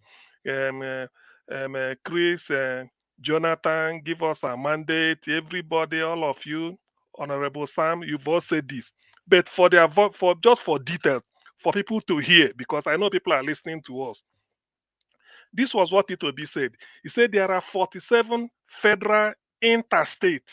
In other words, some roads connecting one state to the other, and they are very important in all the 6 geographical zones. In the northwest zone, that is to say, Sokoto, Zamfara, Kebbi, Kaduna, Katsina, Kano, and Jigawa, 7 states, there are 6 roads, which are Abuja, Kaduna, Zaria Road, Sokoto, Funtua, Zaria Road, Kano, Hadeja Road, Kano, Katsina Road, Zaria, Funtua, Shema, Safe, Guzo, Talata, Mafara, Sokoto Road, Kano, Kwana, Danja, Hadeja Road. That's 6. Then in the northwest zone, that is to say, Borno, Yobe, Gombe, Bauchi, Adamawa, and Taraba states, there are 8 roads that are begging for attention, which includes Kano, Damaturu, Medugri Road, Mubi Medugri Road, Nguru Gashua Bayamari Road, Gombe Biu Newman Road, Dekwa Mate Monguno Road, Potiskum Fika Bajoga Gombe Biu Road, Mayo Balwa Jada Ganye Tange Road, Tumu Pindiga Kashere Basha Wase Wamba Nasarawa Road. Then in the North Central Zone, there are 8 roads that crisscross the following states: Kwara, Kogi, Benue, Plateau, Nasarawa, and which other road is that? Nasarawa and I think that these are the 6 roads. You have Abuja, Lokoja, Okene, Auchi, Benin Road, Elori, Jeba Road, Kaba, Omuaro Road, Suleja, Mina Road, Makodi, Boko, Yandev, Kasinala Road, Buruku Bridge across Kasina River. Then in the southwest zone, there are 8 roads begging for attention, and these roads passes and connects Lagos, Ogun, Ondo, Oshun, Oyo, and the Ekiti states. These are Lagos Badagry Road, Ibadan Ife Ilesha Oshogbo Road, Itoiki Ijebu Ode Ibadan Road, Ibadan Ilori Jeba Mokwa Bokani Junction Road, Abeokuta Ibadan Road, Ikorodu Shagamu Road, Ado Igede Aramoko Itawure Road, Ajase Ikpo Ofa Erile Osun State Border Road. Then you get to the southeast, there are 8 roads. That is to say, passing through Anambra, Abia, Enugu, Imo, and the Ebonyi states. There are 8 roads that cut across 9th mile of Trubo Makodi Road, Enugu Port Harcourt Road, Onisha Oka Enugu Road, Onisha Owerri Umuahia Road, Bende Arochukwu Ohafia Road, Okigwe Afikpo Road, Nsukka Obolo Afo Ehamu Funkalagu Road, Oba Nnewi Okija Road. Then you get to the south, which crisscrosses Cross River, Akwa Ibom, Rivers, Bayelsa, Delta, and the Edo states. There are 11 roads begging for attention, which includes Benin Sapele Wari Road, the east-west road that passes from Warri, Kayama, Huada, Port Harcourt, Eket, Oron, Yenegoa Road, the Kolo Otwoke Road, Sapele Abo, Ewu Road, Benin Akure Ore Ife Road, Ekore Benaba Owerri Road, Jatu Fuga, Agenebode Road, Bodo Boni Road with bridge across Opobo Channel, Port Harcourt One Road, Abo Sakpoba Ogarefe Road, Udukpani Junction, Itu, Ekore Ekpena and Umuahia Road. You see, it's a total of 47 roads. This was what P2B was talking. So, in Nigeria, the thing is that when people want to criticize certain things, sometimes you find it difficult serving Nigerians. If a fraction of that money could be put in all these roads, do you know this alone this man would have written his name in gold? It's in all the geographical zones we benefit. The farmers everywhere, all our federal roads are okay. Then if you are now doing this one, by the time you are wasting money on this, which is pure fraud, I don't want to say anything about the bidding. So this was exactly what P2B was saying. But people, Nigerians, I don't know, just the level of intellect of some people. They will just jump into it. It should be built. Obi say it shouldn't be built. But you have forgotten that this was what all this road I read out. It cuts across everywhere. If you are from the south, you have it. If you are from the southwest, even where Tinubu come from, there are bad roads all over Ife, Ibadan, Shagamu. There are bad roads everywhere. Dualize them, widen them, do them very well. If they are existing, you go to the North Central everywhere. So, but people will never see this. All they want to hear is, oh, this man spoke. P2B is now the topic. Every Dick and Harry, every braggart, every idiot can now take on him and just talk anything. P2B is saying this. P2B has no duplicate in Nigeria. Since 1960, that Nigeria became independent, we've not had somebody like him. Very clean. Nigerians that don't want to talk, they EFCC released a list of 52 former governors that had cases. One name is missing. I don't want to mention it. One name is missing. But nobody wants to make sure of that. This is EFCC. These are people having cases with them. Akpabio, all those, all Jews or Carlo, they are full, them Boku, Rochas, former governors. P2B's name is missing from EFCC list. Yet this man wants to be president to fix Nigeria. And so when he criticizes, people will leave what he said. This brings me to what Dave Umar he said. P2B is inciting Ndi Igbo against Tinubu's government. What of Atiku? Why can't Dave Umahi, such a criminal, why can't he say that Atiku is inciting Fulani against a Tinubu? He doesn't want to say that. Yet everybody just want to be pigeonhole P2B, just push into one angle and then start to talk nonsense. Anyway, I don't know what keeps the man alive, to be honest with you. That's why sometimes when I look at him, sometimes I shudder. I don't know what keeps him alive. Otherwise, the person who gave you this type of criticisms, criticize up constructively, he gave you alternative. Put that money here. And that was what he did in Anambra State. If you call him to spend money, say, okay, why should I put it there? Have you costed it? When you said that, he said, okay, you are telling me to take a social billion as a security vote. How much then do we give to schools? Which brings me to the issue of this Sheikh Kuti. That was not because of what he said today. What he said some time ago, that Anambra was coming tops in WAEC until they put camera in the exam hall and they started, look at the idiot, knowing that, you see, this thing called, what they call minding for those that study pharmacology, which is the study of the effect of drugs on human body. That is pharmacology.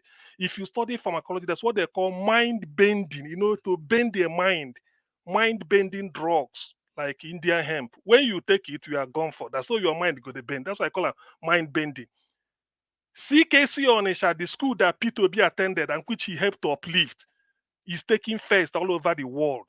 They went for secondary school competition all over the world. In the United States, he beat Americans hands down, students from there. Is that a camera? Is that a spool? You see, the thing about Nigeria is that sometimes I shake my head. I think the type of narrative we hear because of the level of the people. That's why somebody can come and lie through his teeth and then just say rubbish and people will be clapping for and they will be listening. Why should ordinarily such an idiot people should be listening to him? Why? Why should people even listen to it? When I heard this, I just shake. I say, look at Nigerians are even analyzing, giving him chance to come and talk what? What does Shane Kuti know? What does he know? Everybody can take Igbo and then start to make noise. And then because YouTube is important, people can now go there and then pose and then make film. It's like, he just a drag. These are the people that doesn't matter in any society. Yes, he came from a prominent family. Fela is regarded because of his music, because of the philosophy behind what he said. Bekor and Sonkuti, like Give Us a Mandate said, we know what he did, former CMD of Lut. And then the guy was a human rights activist and he believed in it. He went to prison, did everything. We know what they stood for. The father, the other Ransonkuti, Olikoye Ransonkuti, professor of pediatrics, he introduced what they call primary health care in Nigeria. It was a record. Professor Olikoye Ransonkuti was the only minister that spent, was he not, 8 years with IBB. From 1985 to 1990, nobody changed him. He was the only health minister Nigeria had throughout the IBB era. Other ministers were changed, but nobody changed him because of what he did. So we know all these things. But when you have somebody like this dragging such a reputable family, a foremost family in Yoruba land to the mud, people will look at him and say, what does he know? What does he know about education? What does Shehu know about? Can he write his name very well? If you write his name from here to heaven, will he recognize it? Sometimes I look at this, anybody can now talk to P2B. If you want to insult Igbo, you just hide under one thing and start to talk nonsense. What does he know about Igbo civilization? When I look at this, people, I shake my head. Sometimes I don't want to blow my own trumpet, but I just keep quiet. If he knows that the internet he's using, the internet he's now using to make noise, is an invention, it's a creation of an Igbo man, he will shut up. If he knows that the person who gave the word internet is an Igbo man. Bill Clinton said it in Nigeria in August 2000 when he came on a state visit. He told Obasanjo, go to America and recruit Nigerians. They're all over there, the brains, let them help Nigeria. That the internet we are talking about today, one of the father of internet, Philip Chukwuraima Agwali, born 1954 at Yakure in Ondo State. He was at the refugee camp during the war. He left. Studied at Oregon State University, University of Maryland, and Georgetown University in Washington. So what is the guy talking about with a PhD, a mathematician? What does he know? What does he know about Igbo? People are just making noise. People fail to read books, to discover the civilization you insult. I don't care if an Igbo man slaps you in one type of Lagos, you iron it out with him. Deal with him. If you like, retaliate. But don't just go and then start to talk of Igbo as if you do. What does he know? Who does he know about Igbo? Without Zeke, Nigeria would have, without Zeke leading the struggle, I wonder where Nigeria would have been. What is this guy talking about? Sometimes when I look at, when it pains me when people, I don't care. I'm not making excuses for Igbo, but when you see an Igbo man give you shit, please don't even take back. Reply it to that person, but let it stop there. Don't extrapolate it to say Igbo, Igbo. And so what? Do they know what it means to go through a harrowing civil war, the second genocide in human history, behind the Holocaust and the first in Africa? Come out within 40 years to rebuild and be where we are today. And he's talking nonsense. Where was the swarms of Lagos before Igbo came? and help to develop everywhere. And now they are making noise. By the way, who has you ever heard that a Nigerian will rescue Nigerians when they're in difficulty? If not Allen Onyema, an Igbo man, where was he? He's talking of it, talking down the Igbo. When people were in Sudan, Nigerians were all over the world. They were rescuing their people. Germans sent their military aircraft. America, everybody. Allen Onyema has to take his flight free of charge. Did it in South Africa. Did it in China during COVID. Did it in India. And prepare to do it tomorrow. Today, a Nigerian can now travel, whether you are traveling with Air France, Lufthansa, British Airways, or KLM to London from Nigeria. The airfare you are going to pay will be less than what you used to pay. Why? Because Allen Onyema crashed it. It does not matter, you have to enter a piece. So when I look at all the type of the contribution of Ndibo to the welfare of an average Nigerian, they are making noise. There's a college of medicine at the University of Ibadan. The facilities there dilapidated. The provost, I think a professor, a lady, has to call a Zoom meeting during the COVID era. Said, look, old boys, help us. And Igbo man donated $1 million. I'm saying it, Dr. Philip Ozwa from New York, $1 million just to help. But we have Anambra State University Medical School, and the guy is from Anambra State. What do Nigerians say about that?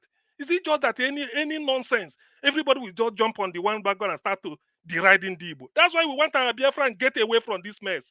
To go and compete with Israel in technology and know-how, India in supply of manpower, and Chinese in business. That's where we belong. The foremost vital ethnic group. They call us global citizens. Go and read a book called World on Fire by Professor Michua of Harvard, a Harvard professor, a Chinese Filipino. He said it, she said it. So when I hear the likes of this Sheung Kuti, after taking overdose of Indian hemp, he come and be insulting Igbo anyhow, I detest it. He doesn't know where he's doing. What else do they, what can he do 0.0001% to the Yoruba people, what Igbo people has done? Let him help his race. His father helped to liberate Nigeria by using his music to correct government and insult them. What is he doing? Taking Igbo and down, knocking. Does Yoruba know? Did fella ever talk of Igbo or Yoruba or Hausa? It was talking government. Fella was not sectional. He wasn't tribal, despite being a Yoruba person. And then this guy will just be talking. Does he know history at all? Does he know where he comes from? Only to come and be talking of Ndibo. Anybody can now deride there, use the P2B as a stepping stone, and then talk nonsense against Ndibo. I stake it out of over 300 ethnic groups in Nigeria. According to Ruboma and Professor John Kingsley Onigu Otite, foremost professor of sociology, he said that there are more than 300 ethnic groups. How many of them can take precedent in terms of humanitarian service to Nigeria against Ndibo? Maybe few, if at all. Then why is this guy deriding us? What right has he got? We know our contribution towards Nigerian democracy. Is it because Nigeria is just messing up? P2B won an election and they have to switch up the beef. Even the beavers Nigeria rely on is a creation of an Igbo man. The beavers is a creation of an Igbo man, a graduate of University of Nigeria and electronics engineering. He invented it and gave it to Nigeria to use. And this guy just talk. Anybody will see Igbo man just talk what he did this. I'm so ashamed. Some people do not know their root. If I'm a Kuti, if I'm a Kuti, as a Yoruba, I'm a Kuti, I will do more than him because I have a lot of precedent to look forward to.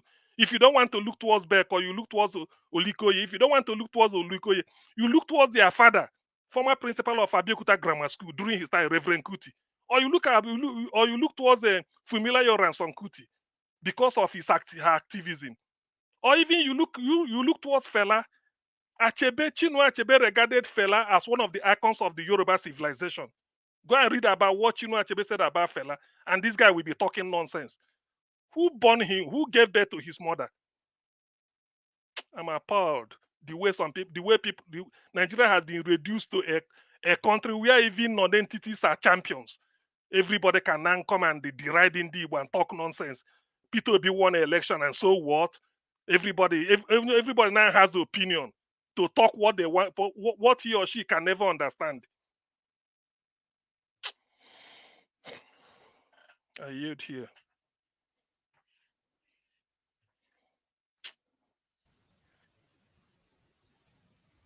What are you doing? I think for me, My All right. brothers here, I you've thought moderated it today very well. listen to God what I bless you, said CM. earlier on. Okay, anyway, let me do it. Oga Prince, please give us your final summation, 5 minutes.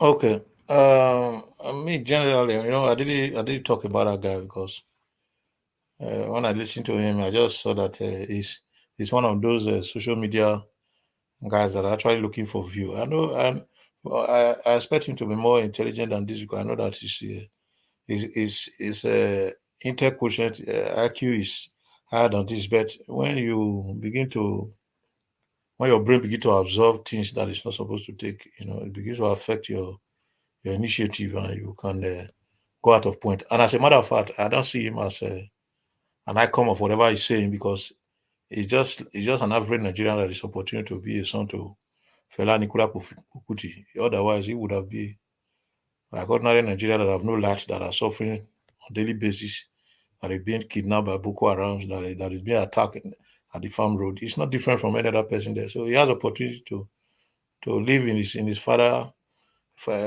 luxury, hard-hand luxury that the father has made, the name the father has made. He want to, live on that and begin to make noise from a distance. So I don't. It's not relevant. So the coastal highway, as we have said, is a fraud.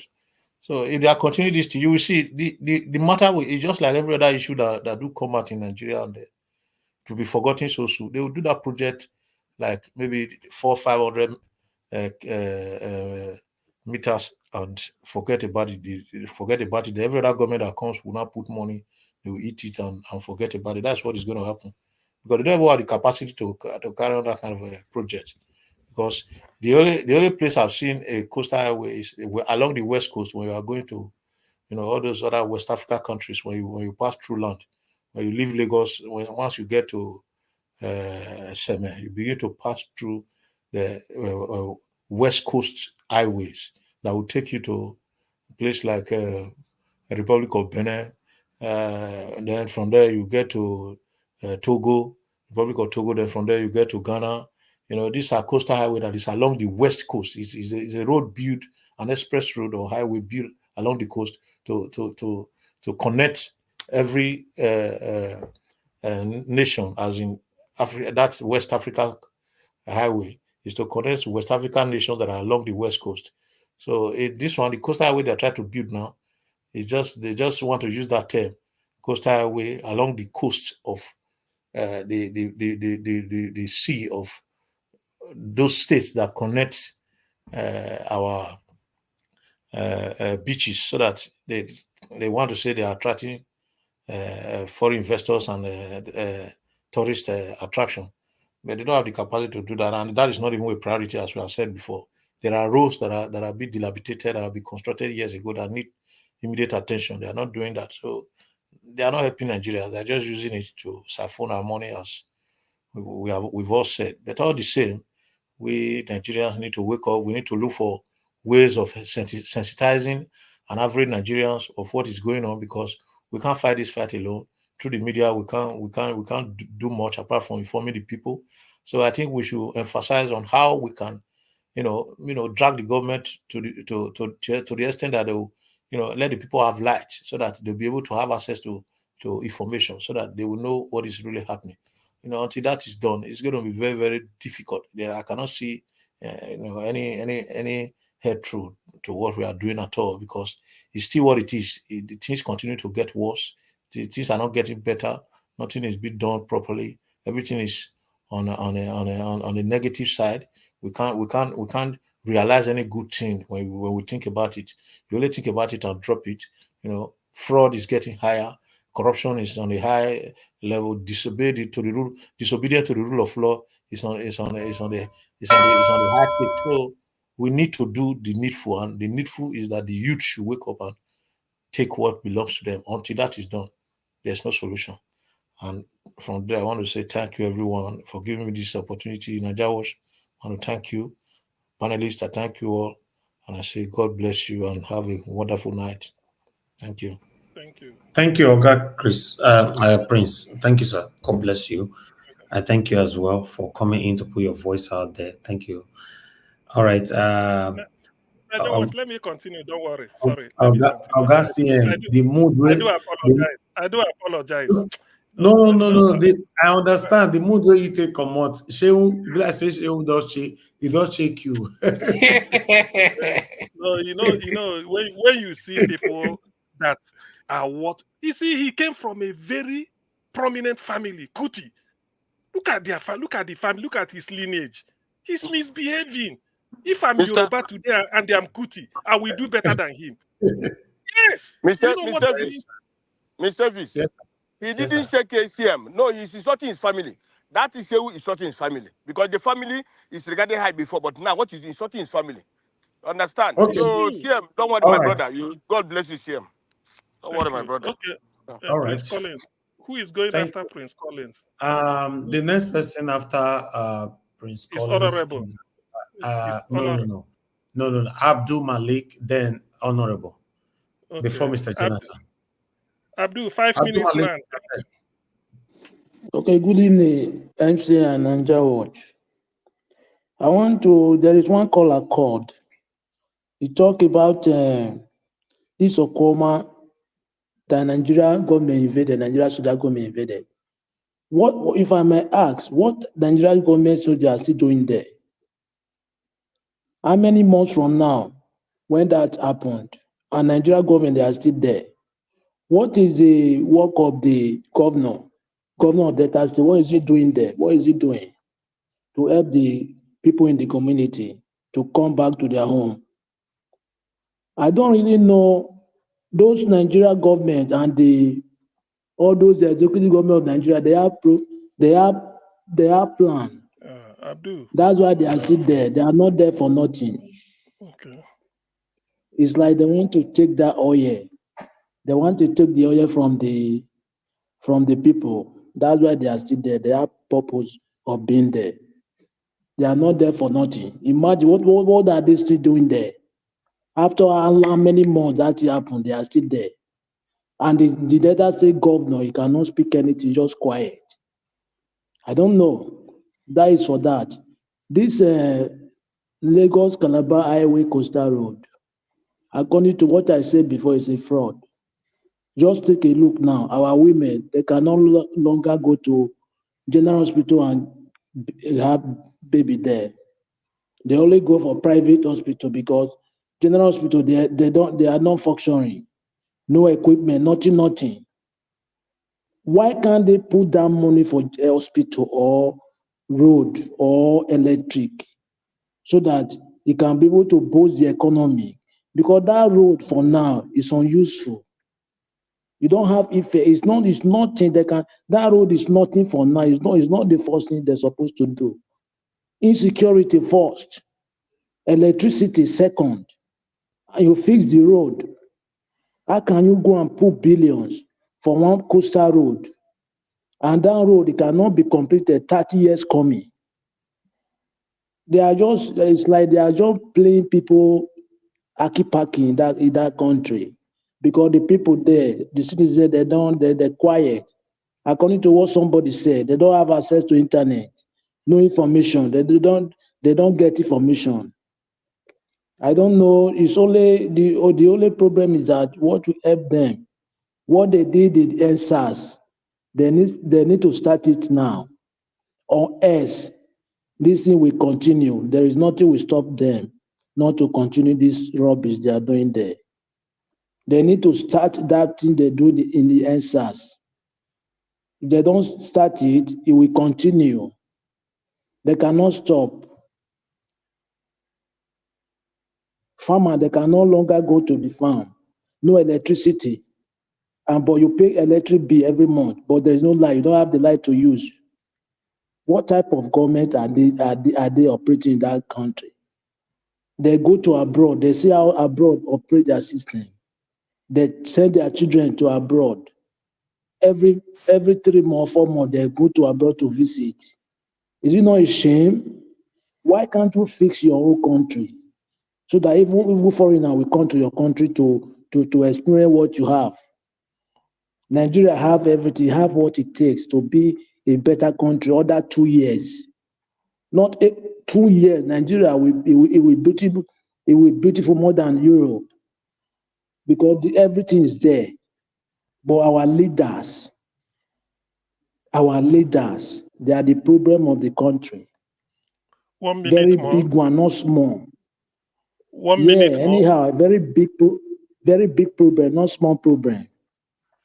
You are still talking about road, federal road, and the federal road is not highway. It's not one way. It's not one way. It's very single road. After 60 years, after 63 years, 6 months of independence, you are still talking about electricity, road, hospital.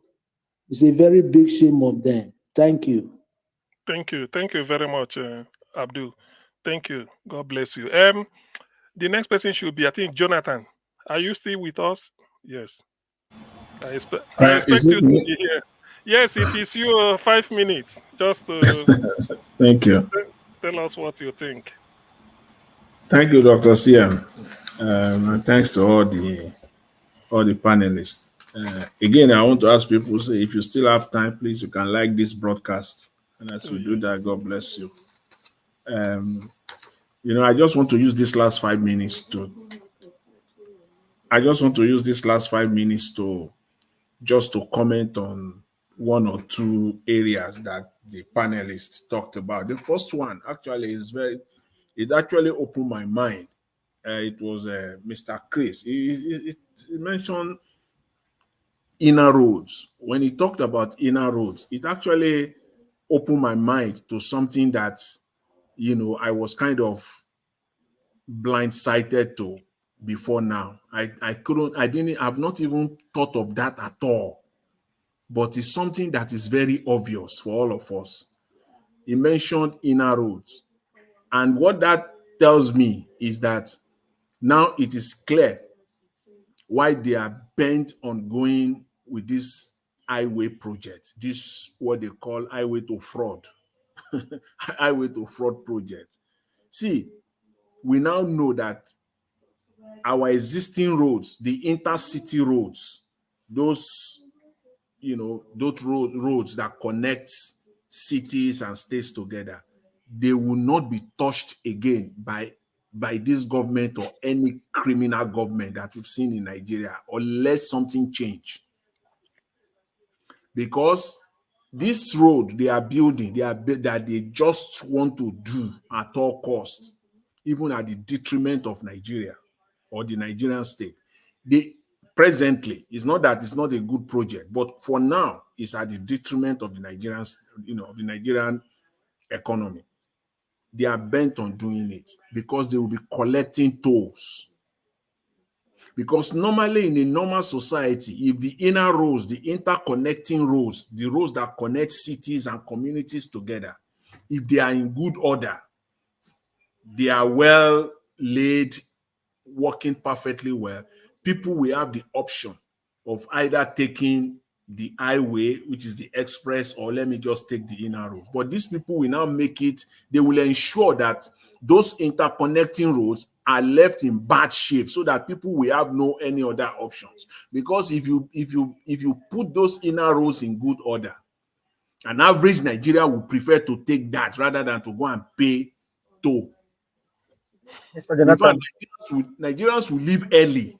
Even if it's going from Lagos to Calabar, you will see Nigerians prefer to say, okay, let me take the 10-hour trip just because I don't want to pay this extra 5,000 naira, because the tolls they will be collecting on this road, forget it, it's not 200 naira, it's not 300 naira. It's going to be in the thousands. You'll be paying like 2,500. Yeah. Mr. Jonathan. Yeah. So what you just said now, is that not what you did in Lagos?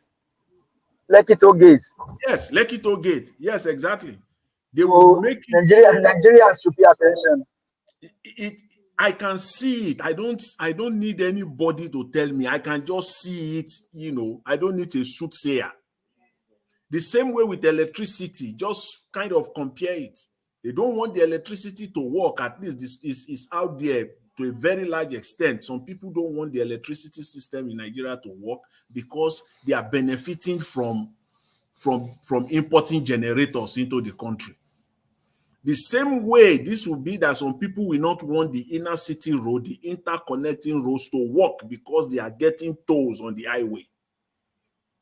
1 minute more, please. So this is a very dangerous omen. I really saw that, and I think personally I'm going to really look deep into that, and I know this is not even a possibility by the standard of Nigerian politicians or the Nigerian bureaucrats, those that run that country. This is going to happen, And I want to end just by saying I like what I believe it was Mr. Concern or Mr. Odua was talking about again on this highway.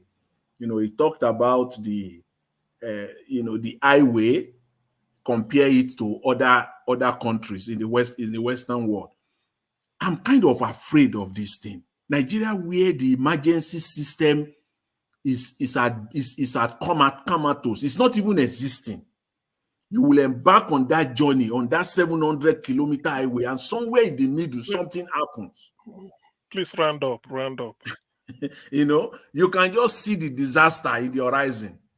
So the country is not equipped. The country is not at that level, at that standard for this kind of a project at all. I can just see all of that happening. Anyways, Dr. CM, I will leave it at that. I really want to touch on the Nigerian Labour Congress and the trade union. This new, whatever they call it, salary minimum wage. That's another scam that is there. Thank you very much, Dr. CM. Thank you very much, Jonathan. Thanks for your contribution. God bless you. I think I've forgotten what Nigeria was, but I think he should give us a mandate now, isn't it? Give us a mandate if you are there. It's my turn. It's my turn, please. Sorry. Okay.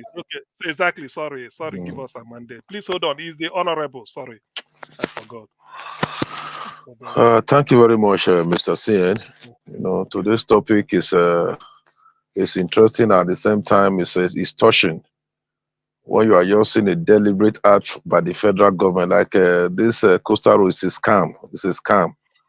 It's just a way to siphon money. I think who said it, and that's I'm beginning to see the clearer picture of what Atiku said. It's a way of compensating Mr. Albata Ashika Kagri, the owner of a high-tech construction company. They are using this company.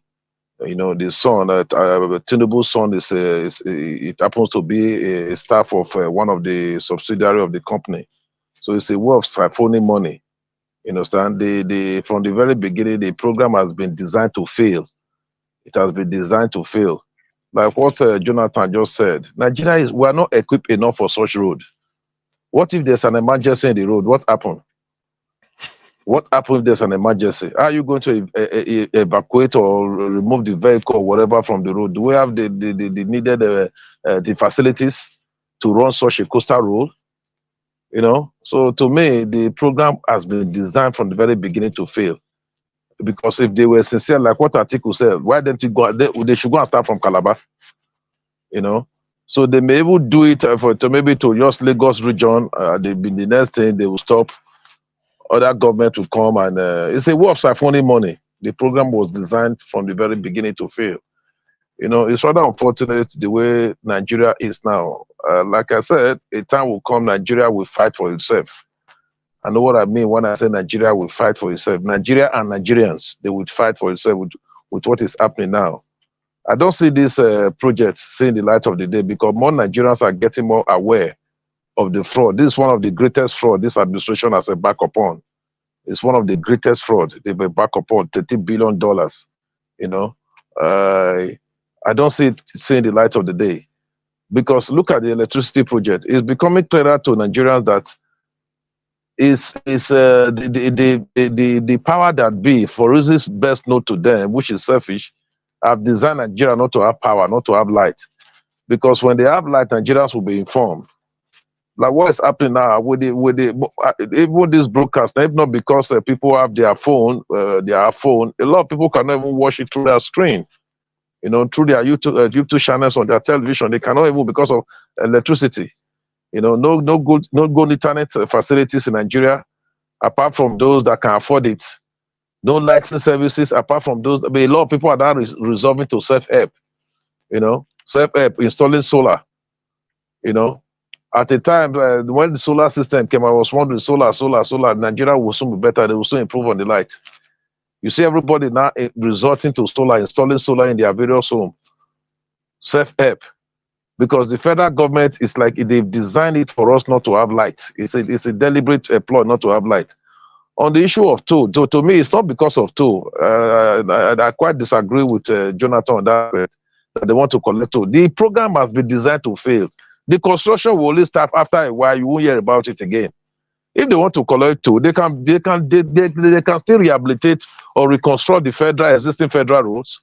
You know, that's why I like something there. But that's some of the things I like better Obi.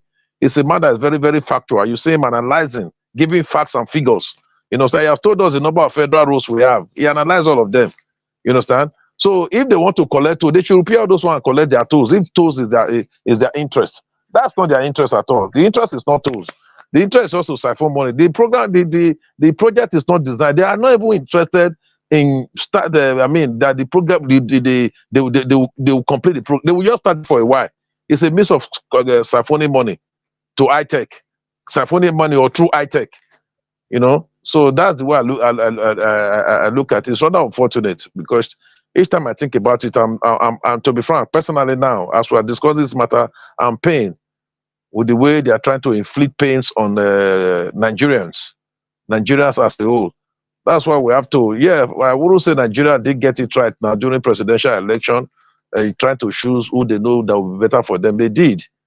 That's why you see the influence of the Western world trying to manipulate our system.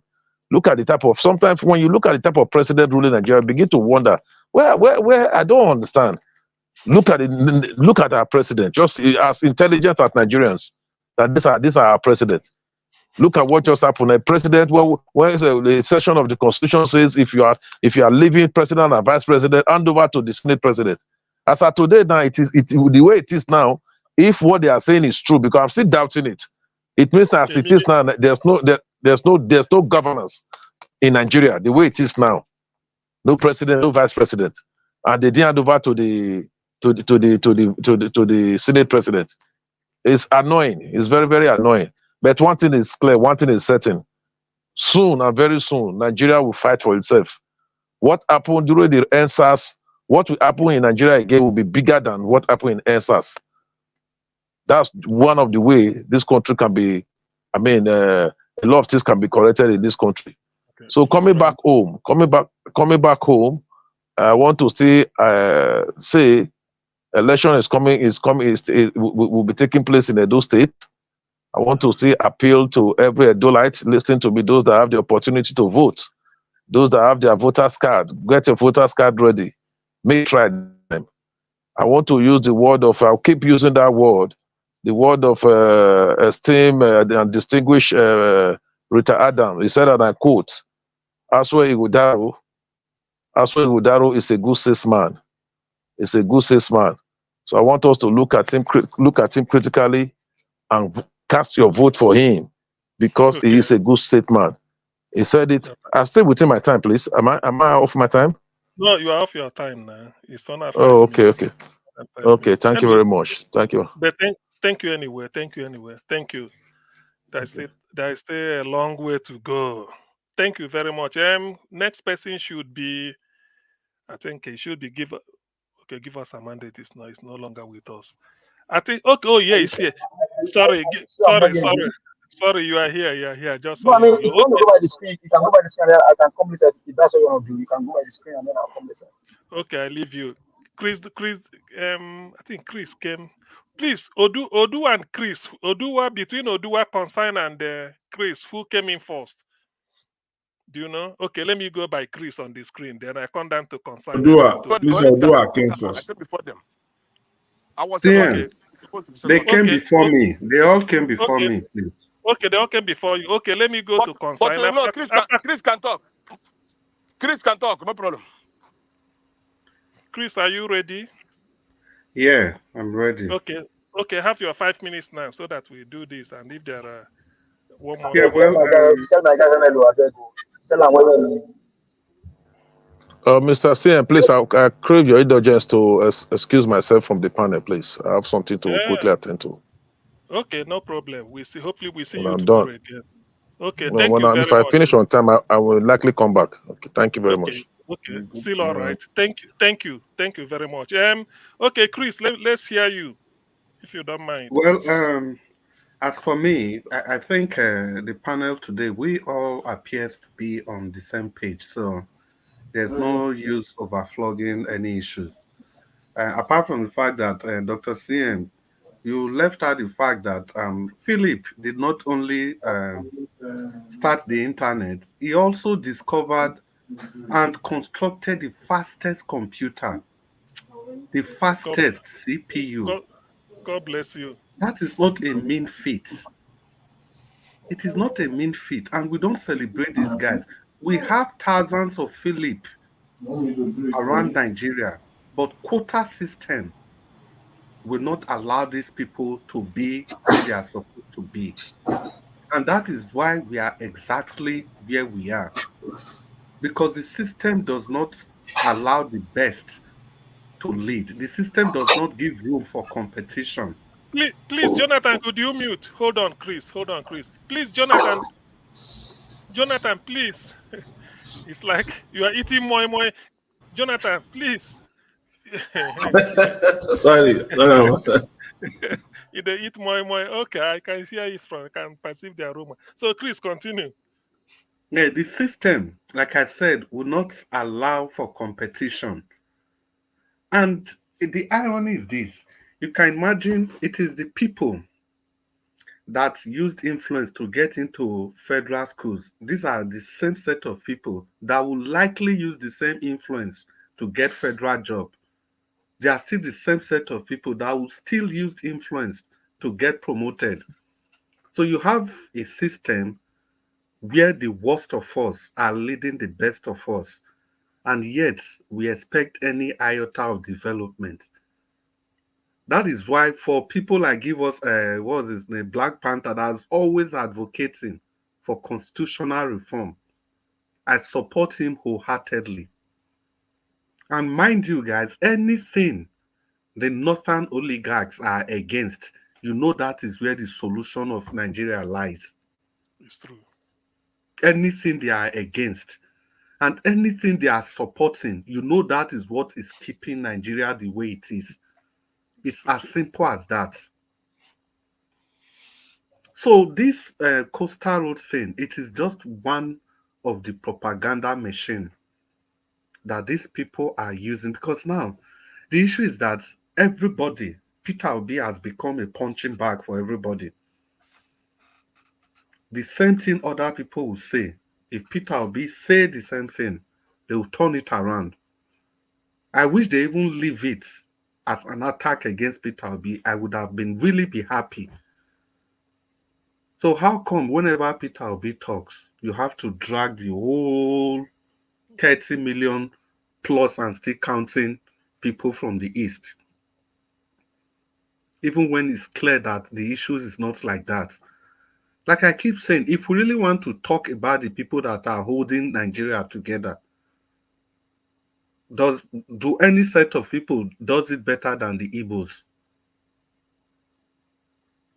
They are the only people that can invest everywhere and anywhere in the country. And yet we call them tribal bigots. It's the only region that voted en masse for Yaradua, voted en masse for Basanjo, voted en masse for Jonathan.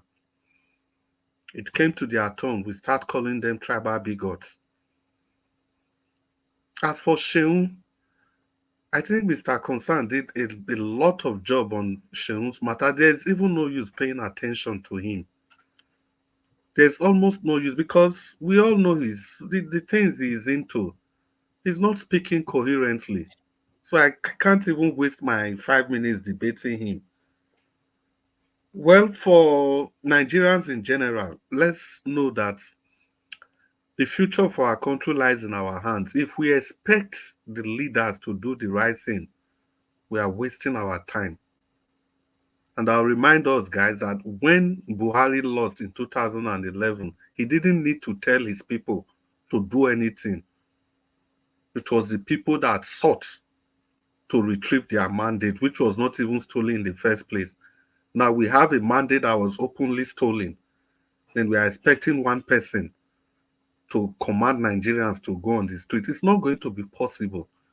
If we are tired of the status quo, we all have to rise up and do something.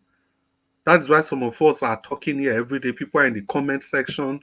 People come to the screen and discuss every day, all in a bid to add our voices to the growing number of voices that are championing for a new Nigeria. And there's no way I'll finish this without talking about Edo State politics. The good people of Edo, like, the choices are yours.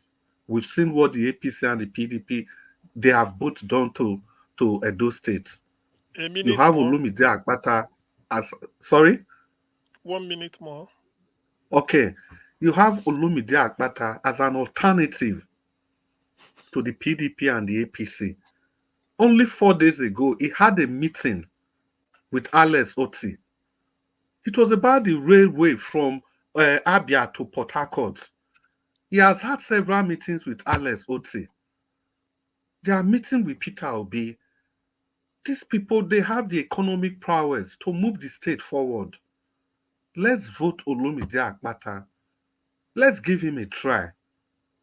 It is better to change a system that is failing than to keep investing in a rotten system that we know is never ever going to work. Olumide Akpata is your man. It's the man for the job. He has a lot of good people to look onto. He has Alesoti to look onto. He has Peter Obi to look onto. Good evening, Nigerians. Nigerians, thank you very much for the opportunity. Mommy Diaspora, thank you too. Okay, thank you very much, Chris. Thank you very much. Quite on time.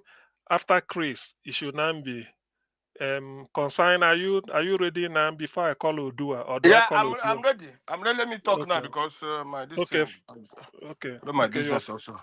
Your 5 Okay. minutes starts now. Well, first, Mr. CM, I want to thank you again. God bless you. You talk like Obi. It's like God bond two of you together. Then I want to go to Hanese. You see, the rumor last week was that the Igbos want to go and apologize to Fulanis. That is wrong. That is not true. The Hanese president, I saw his interview yesterday. He said there is one idiot who claimed to be a fashion of Ohanese. There are many. They are the ones who's breaking those stupid things. They are the ones who are stupid, who went abroad those kind of nonsense out. You see those rumors and so on and so forth. So the man was very angry also. Like what somebody said today, called phone and said that Igbos are criticizing what to be about this road. I don't think, I've not seen that, But that's by the way. People, we should be concentrating on the killings and how Nigeria can get light. That's the more important thing. Because I usually say this, when we keep quiet on this evil happening in Nigeria, one day it will come to us. It will come to our villages. Nigerians, if they don't want to rise up for the election result and so on, let them rise up against the insecurity. It's very, very important. This occupation of Okuama is a genocide. It's evil against Nigerian people. We should not allow that. The military cannot. The military should go and if they don't know how to fight war, let them start war somewhere, another country, not in Nigeria. That should not be disturbing Nigerian citizens. by Nigerian citizens, saying that how many people will safeguard this oil? How many? By the way, military that is the work of Navy. It's not the work of military. It's the work of Navy to go to to Niger Delta and safeguard the oil, not to military. It's not the work of the military to go and stay in southeast. It's not their work. It's a funny money collecting bribe there. It's not the work of the military. It's not. So all these things happen in Nigeria is because Nigeria become the way it is. Because people don't want to rise up. Because of Tinubu's tribe don't want to call him to order. They believe that this is a Yoruba presidency. Let Tinubu do the way Buhari did. Buhari, that was Fulani presidency. Now Tinubu, this is Yoruba's presidency. That is what is going on. That is why they can't rise up. The same people rose up when things were good in Nigeria and removed Jonathan.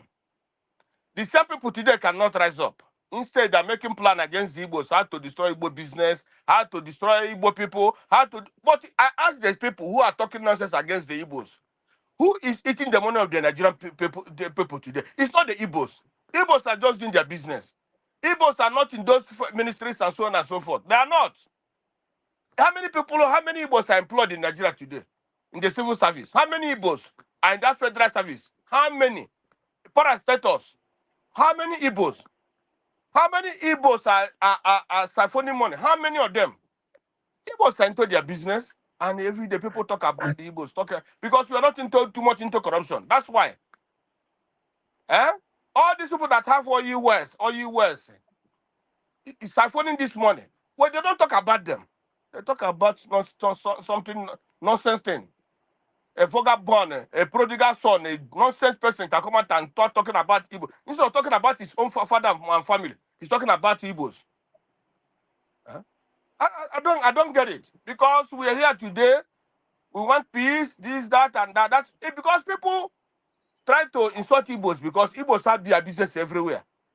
They can burn it, they can destroy their business. That's why. If the Igbos don't have business everywhere, don't have business in Lagos, can the people go and burn Igbo house also? No, they can't do it. It's because we have business there. We have houses there. The they're not trans don't build house in Lagos. Who are the people that make that in Lagos? It was the Igbos, the Edo people, the South. It's them that make that Lagos what Lagos is today. It's them that contributed much. But today, these people are being distorted. A minute more. Understand? So it's very unfortunate. Anybody who want to attack anybody from the if we pass this, the only everybody that is an Igbo man. They attack. The other day I said, even people who go to look for rooms in Lagos now, they don't give them as long as you're not speaking Yoruba, as long as you're not Igbo Yoruba tribe. So that is how we are. That's where we are now. So it's unfortunate. I want to thank all of you. I want to thank Elvis again. I want to thank the mother. I also recommend people to subscribe. Okay. Thank you. And share. Share it. Just share it. Thank you, everybody. God bless. Thank you, concern. And the next person, according to our distance, should be Odua, I believe. Odua, you should be with us now. The golden voice, Odua. Oh dear. Yeah.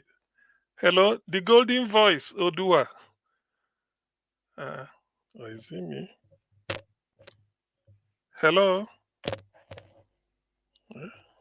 Please, can somebody hear me? And they've attacked me too. Can anybody hear me? Okay. Hey, Dr. Sam, I can hear you. Yeah, Odua, speak up now. We are waiting for you.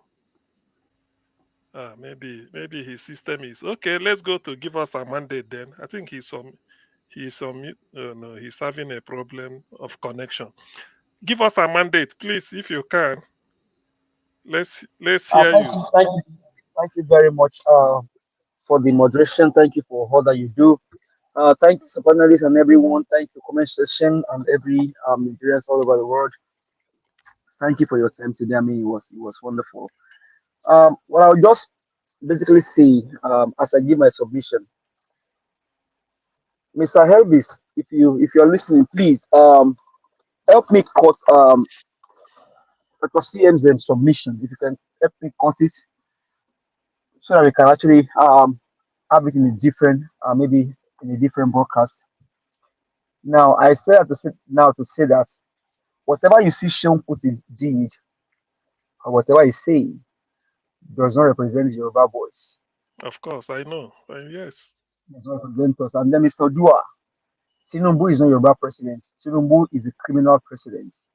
He does not represent someone like me or Mr. Jonathan. Just so I'll put that out there. Now I said something earlier. Fela Anikulapo Kuti has a man that plays on his band. That man also is a tailor of Fela Anikulapo Kuti. The man played on Fela band and also is a tailor, the one that sews Fela's clothes. That man is from Edo State. Just to show you, before somebody can sew your clothes and then that person also play on your band, that means they both know each other. That man is from Edo State. That to tell you that Fela Anikulapo Kuti is not a tribalist, like Sheung portrayed. Fumi Rasom Kuti, the mother, Dr. Beko Rasom Kuti, as I mentioned earlier, these are characters, these are elements, these are people that actually saw one Nigeria. Whatever Sheung is doing today, like he submitted Dr. CM, as stated in pharmacology, is actually being bent on the wheel of the drugs that he now takes. And it's only sad because what kind of legacy can such a character leave for his own children or his generation?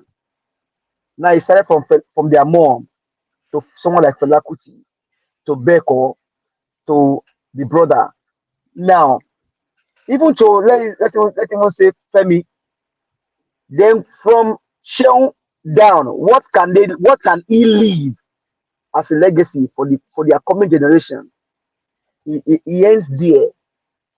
That guy is a disgrace to their family. He is a disgrace to that legacy.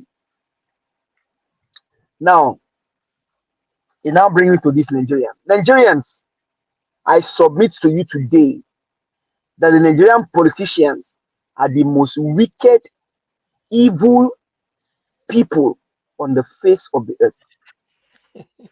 I say it again, Nigerians, I submit to you today that the Nigerian politicians are the most wicked, evil, demonic, and satanic human being on the face of the earth. He just made analysis about the inter road. Once we were making that analysis, you see the economic. You just basically throw up the economy of Nigeria. When Biden became president of America, budgets were made to uplift most of our projects here, most of our infrastructures here. If you come to Texas alone, particularly in the Dallas-Fort Worth area, you will see projects going on in virtually every nook and cranny of the Dallas-Fort Worth area. And that's how it goes around the country. They are not destroying their own. Is my time over? A minute more. No, sorry. now. Please now. So, you now imagine what is happening in Nigeria. Now, to now bring up to Edo State, some people told you yesterday that Edo State does not need bridge or flyover.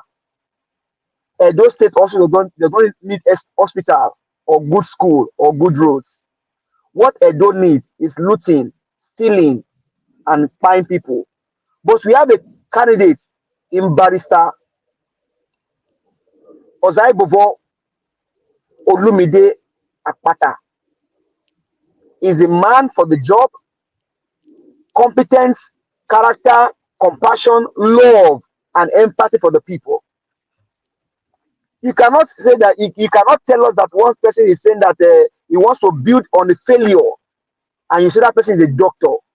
Hey, I don't know what kind of doctor that person can be, but you have the man that has the heart for the people, Okay, round up. Barrister Olumide Akpata, Edo State. Please, Mama, Papa, Pikin, look Okay, on thank open you. our eyes. Vote Thank for you. Barrister Olumide Akpata. Thank you very much. Good night. Thank you. Thank you. Thank you. Give us a mandate. See, this thing until September, so it's still a long way to go. All right. Is that all? Augustine? I think so, yes. I think so, yes. Okay, Odua is having a connection problem. Odua, are you still there? Oh no, he's having a connection problem. Well, it's just him. It's only Odua. Okay, Odua will talk tomorrow. Okay, Odua, yeah. Thank you. Thank you, everybody. I appreciate you all. We had another wonderful session. I want to appreciate you, Augustine. Thank you for coming in. That your submission today was wonderful. I'm already receiving feedback from it. Sometimes it's good to pass it on, and your description about all the roads in Nigeria, that was another one, very educative submission as well. Thank you. I would like to appreciate every one of you that came into the panel today, Mr. Abdul Malik, Mr. Jonathan Kingsley, Oga Chris Dublin, give us a mandate, Mr. Dowa, Honorable Sam, and Oga Consign, and many others, Madam Patricia, Tabo Jimmy, many others that came in. I appreciate every one of you, my people. Now God bless you now. Thank you so much. I would like to appreciate those of you that called in as well. Madam Origin called in, Madam Love God's My Strength called in, Mr. Ben called in, and many others, Algashi Mizia, many others that called in. God bless you all. Then we got a support today on the channel from Kings and Peter Ife. God bless you all. May your pocket never run dry. Thank you so much, my wonderful people. I would like to appreciate those of you on the comment section. Star Mother for all, Mommy Diaspora. Thank you very much, Mommy, for all you do. Thank you, Abu Azi. I appreciate you, sir. Thank you, Peggy Modi, Oriami. Thank you very much, Madatami. Thank you, Stella Masevedo. God bless you, all my people. Mr. Johnson, Emmanuel, Ajib. Thank you, my wonderful people right there. And God bless all my people. We've come to the end of the broadcast. So now here we'll draw the curtain. 5 hours is enough, So we'll continue from where we stop again tomorrow by God's grace. Fingers crossed, 6 p.m. Nigerian time. Guys, for those of you playing back our video, endeavor to like and share our videos. Also, subscribe to our channel. Take us to 100K. We're almost there. Thank you very much, my people. And for those of you joining our channel for the first time and you are wondering what is it all about, we're only calling out our government to do the right thing. Nothing else. We are just demonstrating our constitutional rights, but we are not allowed to insult them. We are not here to insult anybody, but to call them out, to tell them. It's just like Tinubu and Chetima is not in Nigeria right now. It's our responsibility as citizens to know whereabouts is our president and the vice, So these are the things that we're doing here. So in case you think that these are the kind of things that you like, you want to join the panel one day, come in and talk to us. Put your voice out there. Maybe when we have many voices, somehow, someday, that good leader that you and I craved for, we'll have it. Then we can begin to be proud of our country. So for me, personally, I want Nigeria to work. Yes, I love my country so much. I just want it to work. I appreciate every one of you once again. Now, here we'll draw the curtain. I'll see you guys again tomorrow by 6 p.m. Take care, my people, and have a good night. Bye for now. Thank you. I know they do competition with anybody. If I offend you, forgive me. Show me love. Go to Biza. Kama bara wa lo ninu ife kan akanbi. I know they do competition with anybody. If I offend you, forgive me. Show me love. I go show you love.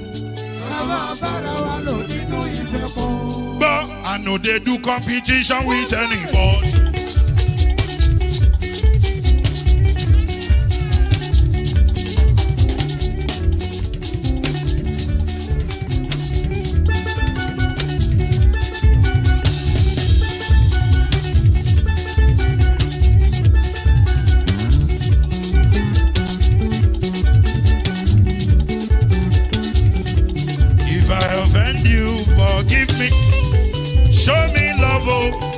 show you love it.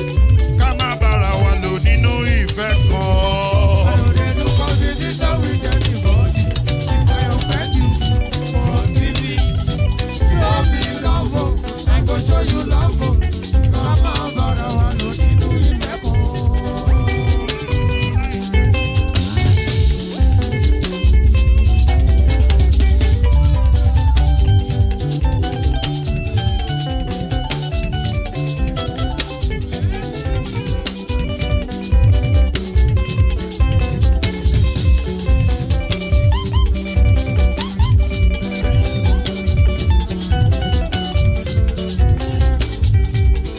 No, they do competition with anybody. If I offend you, forgive me. Oh, tó bá ti sanwó fún Ṣẹ́gun Nàbí o, ẹ fẹ́ jókù. Alákọ̀bí Ṣẹ́gun Nàbí. Alákọ̀bí Sábà Mẹ́la. Anybody. Anybody? Any bobo. Anybody? Mo ló ń fọlú, ó gbà mí bó ṣe rí mi láti kíníṣí. Délé mo ló ń fọlú, ẹ jẹ́ ń sọ̀rọ̀. Délé o.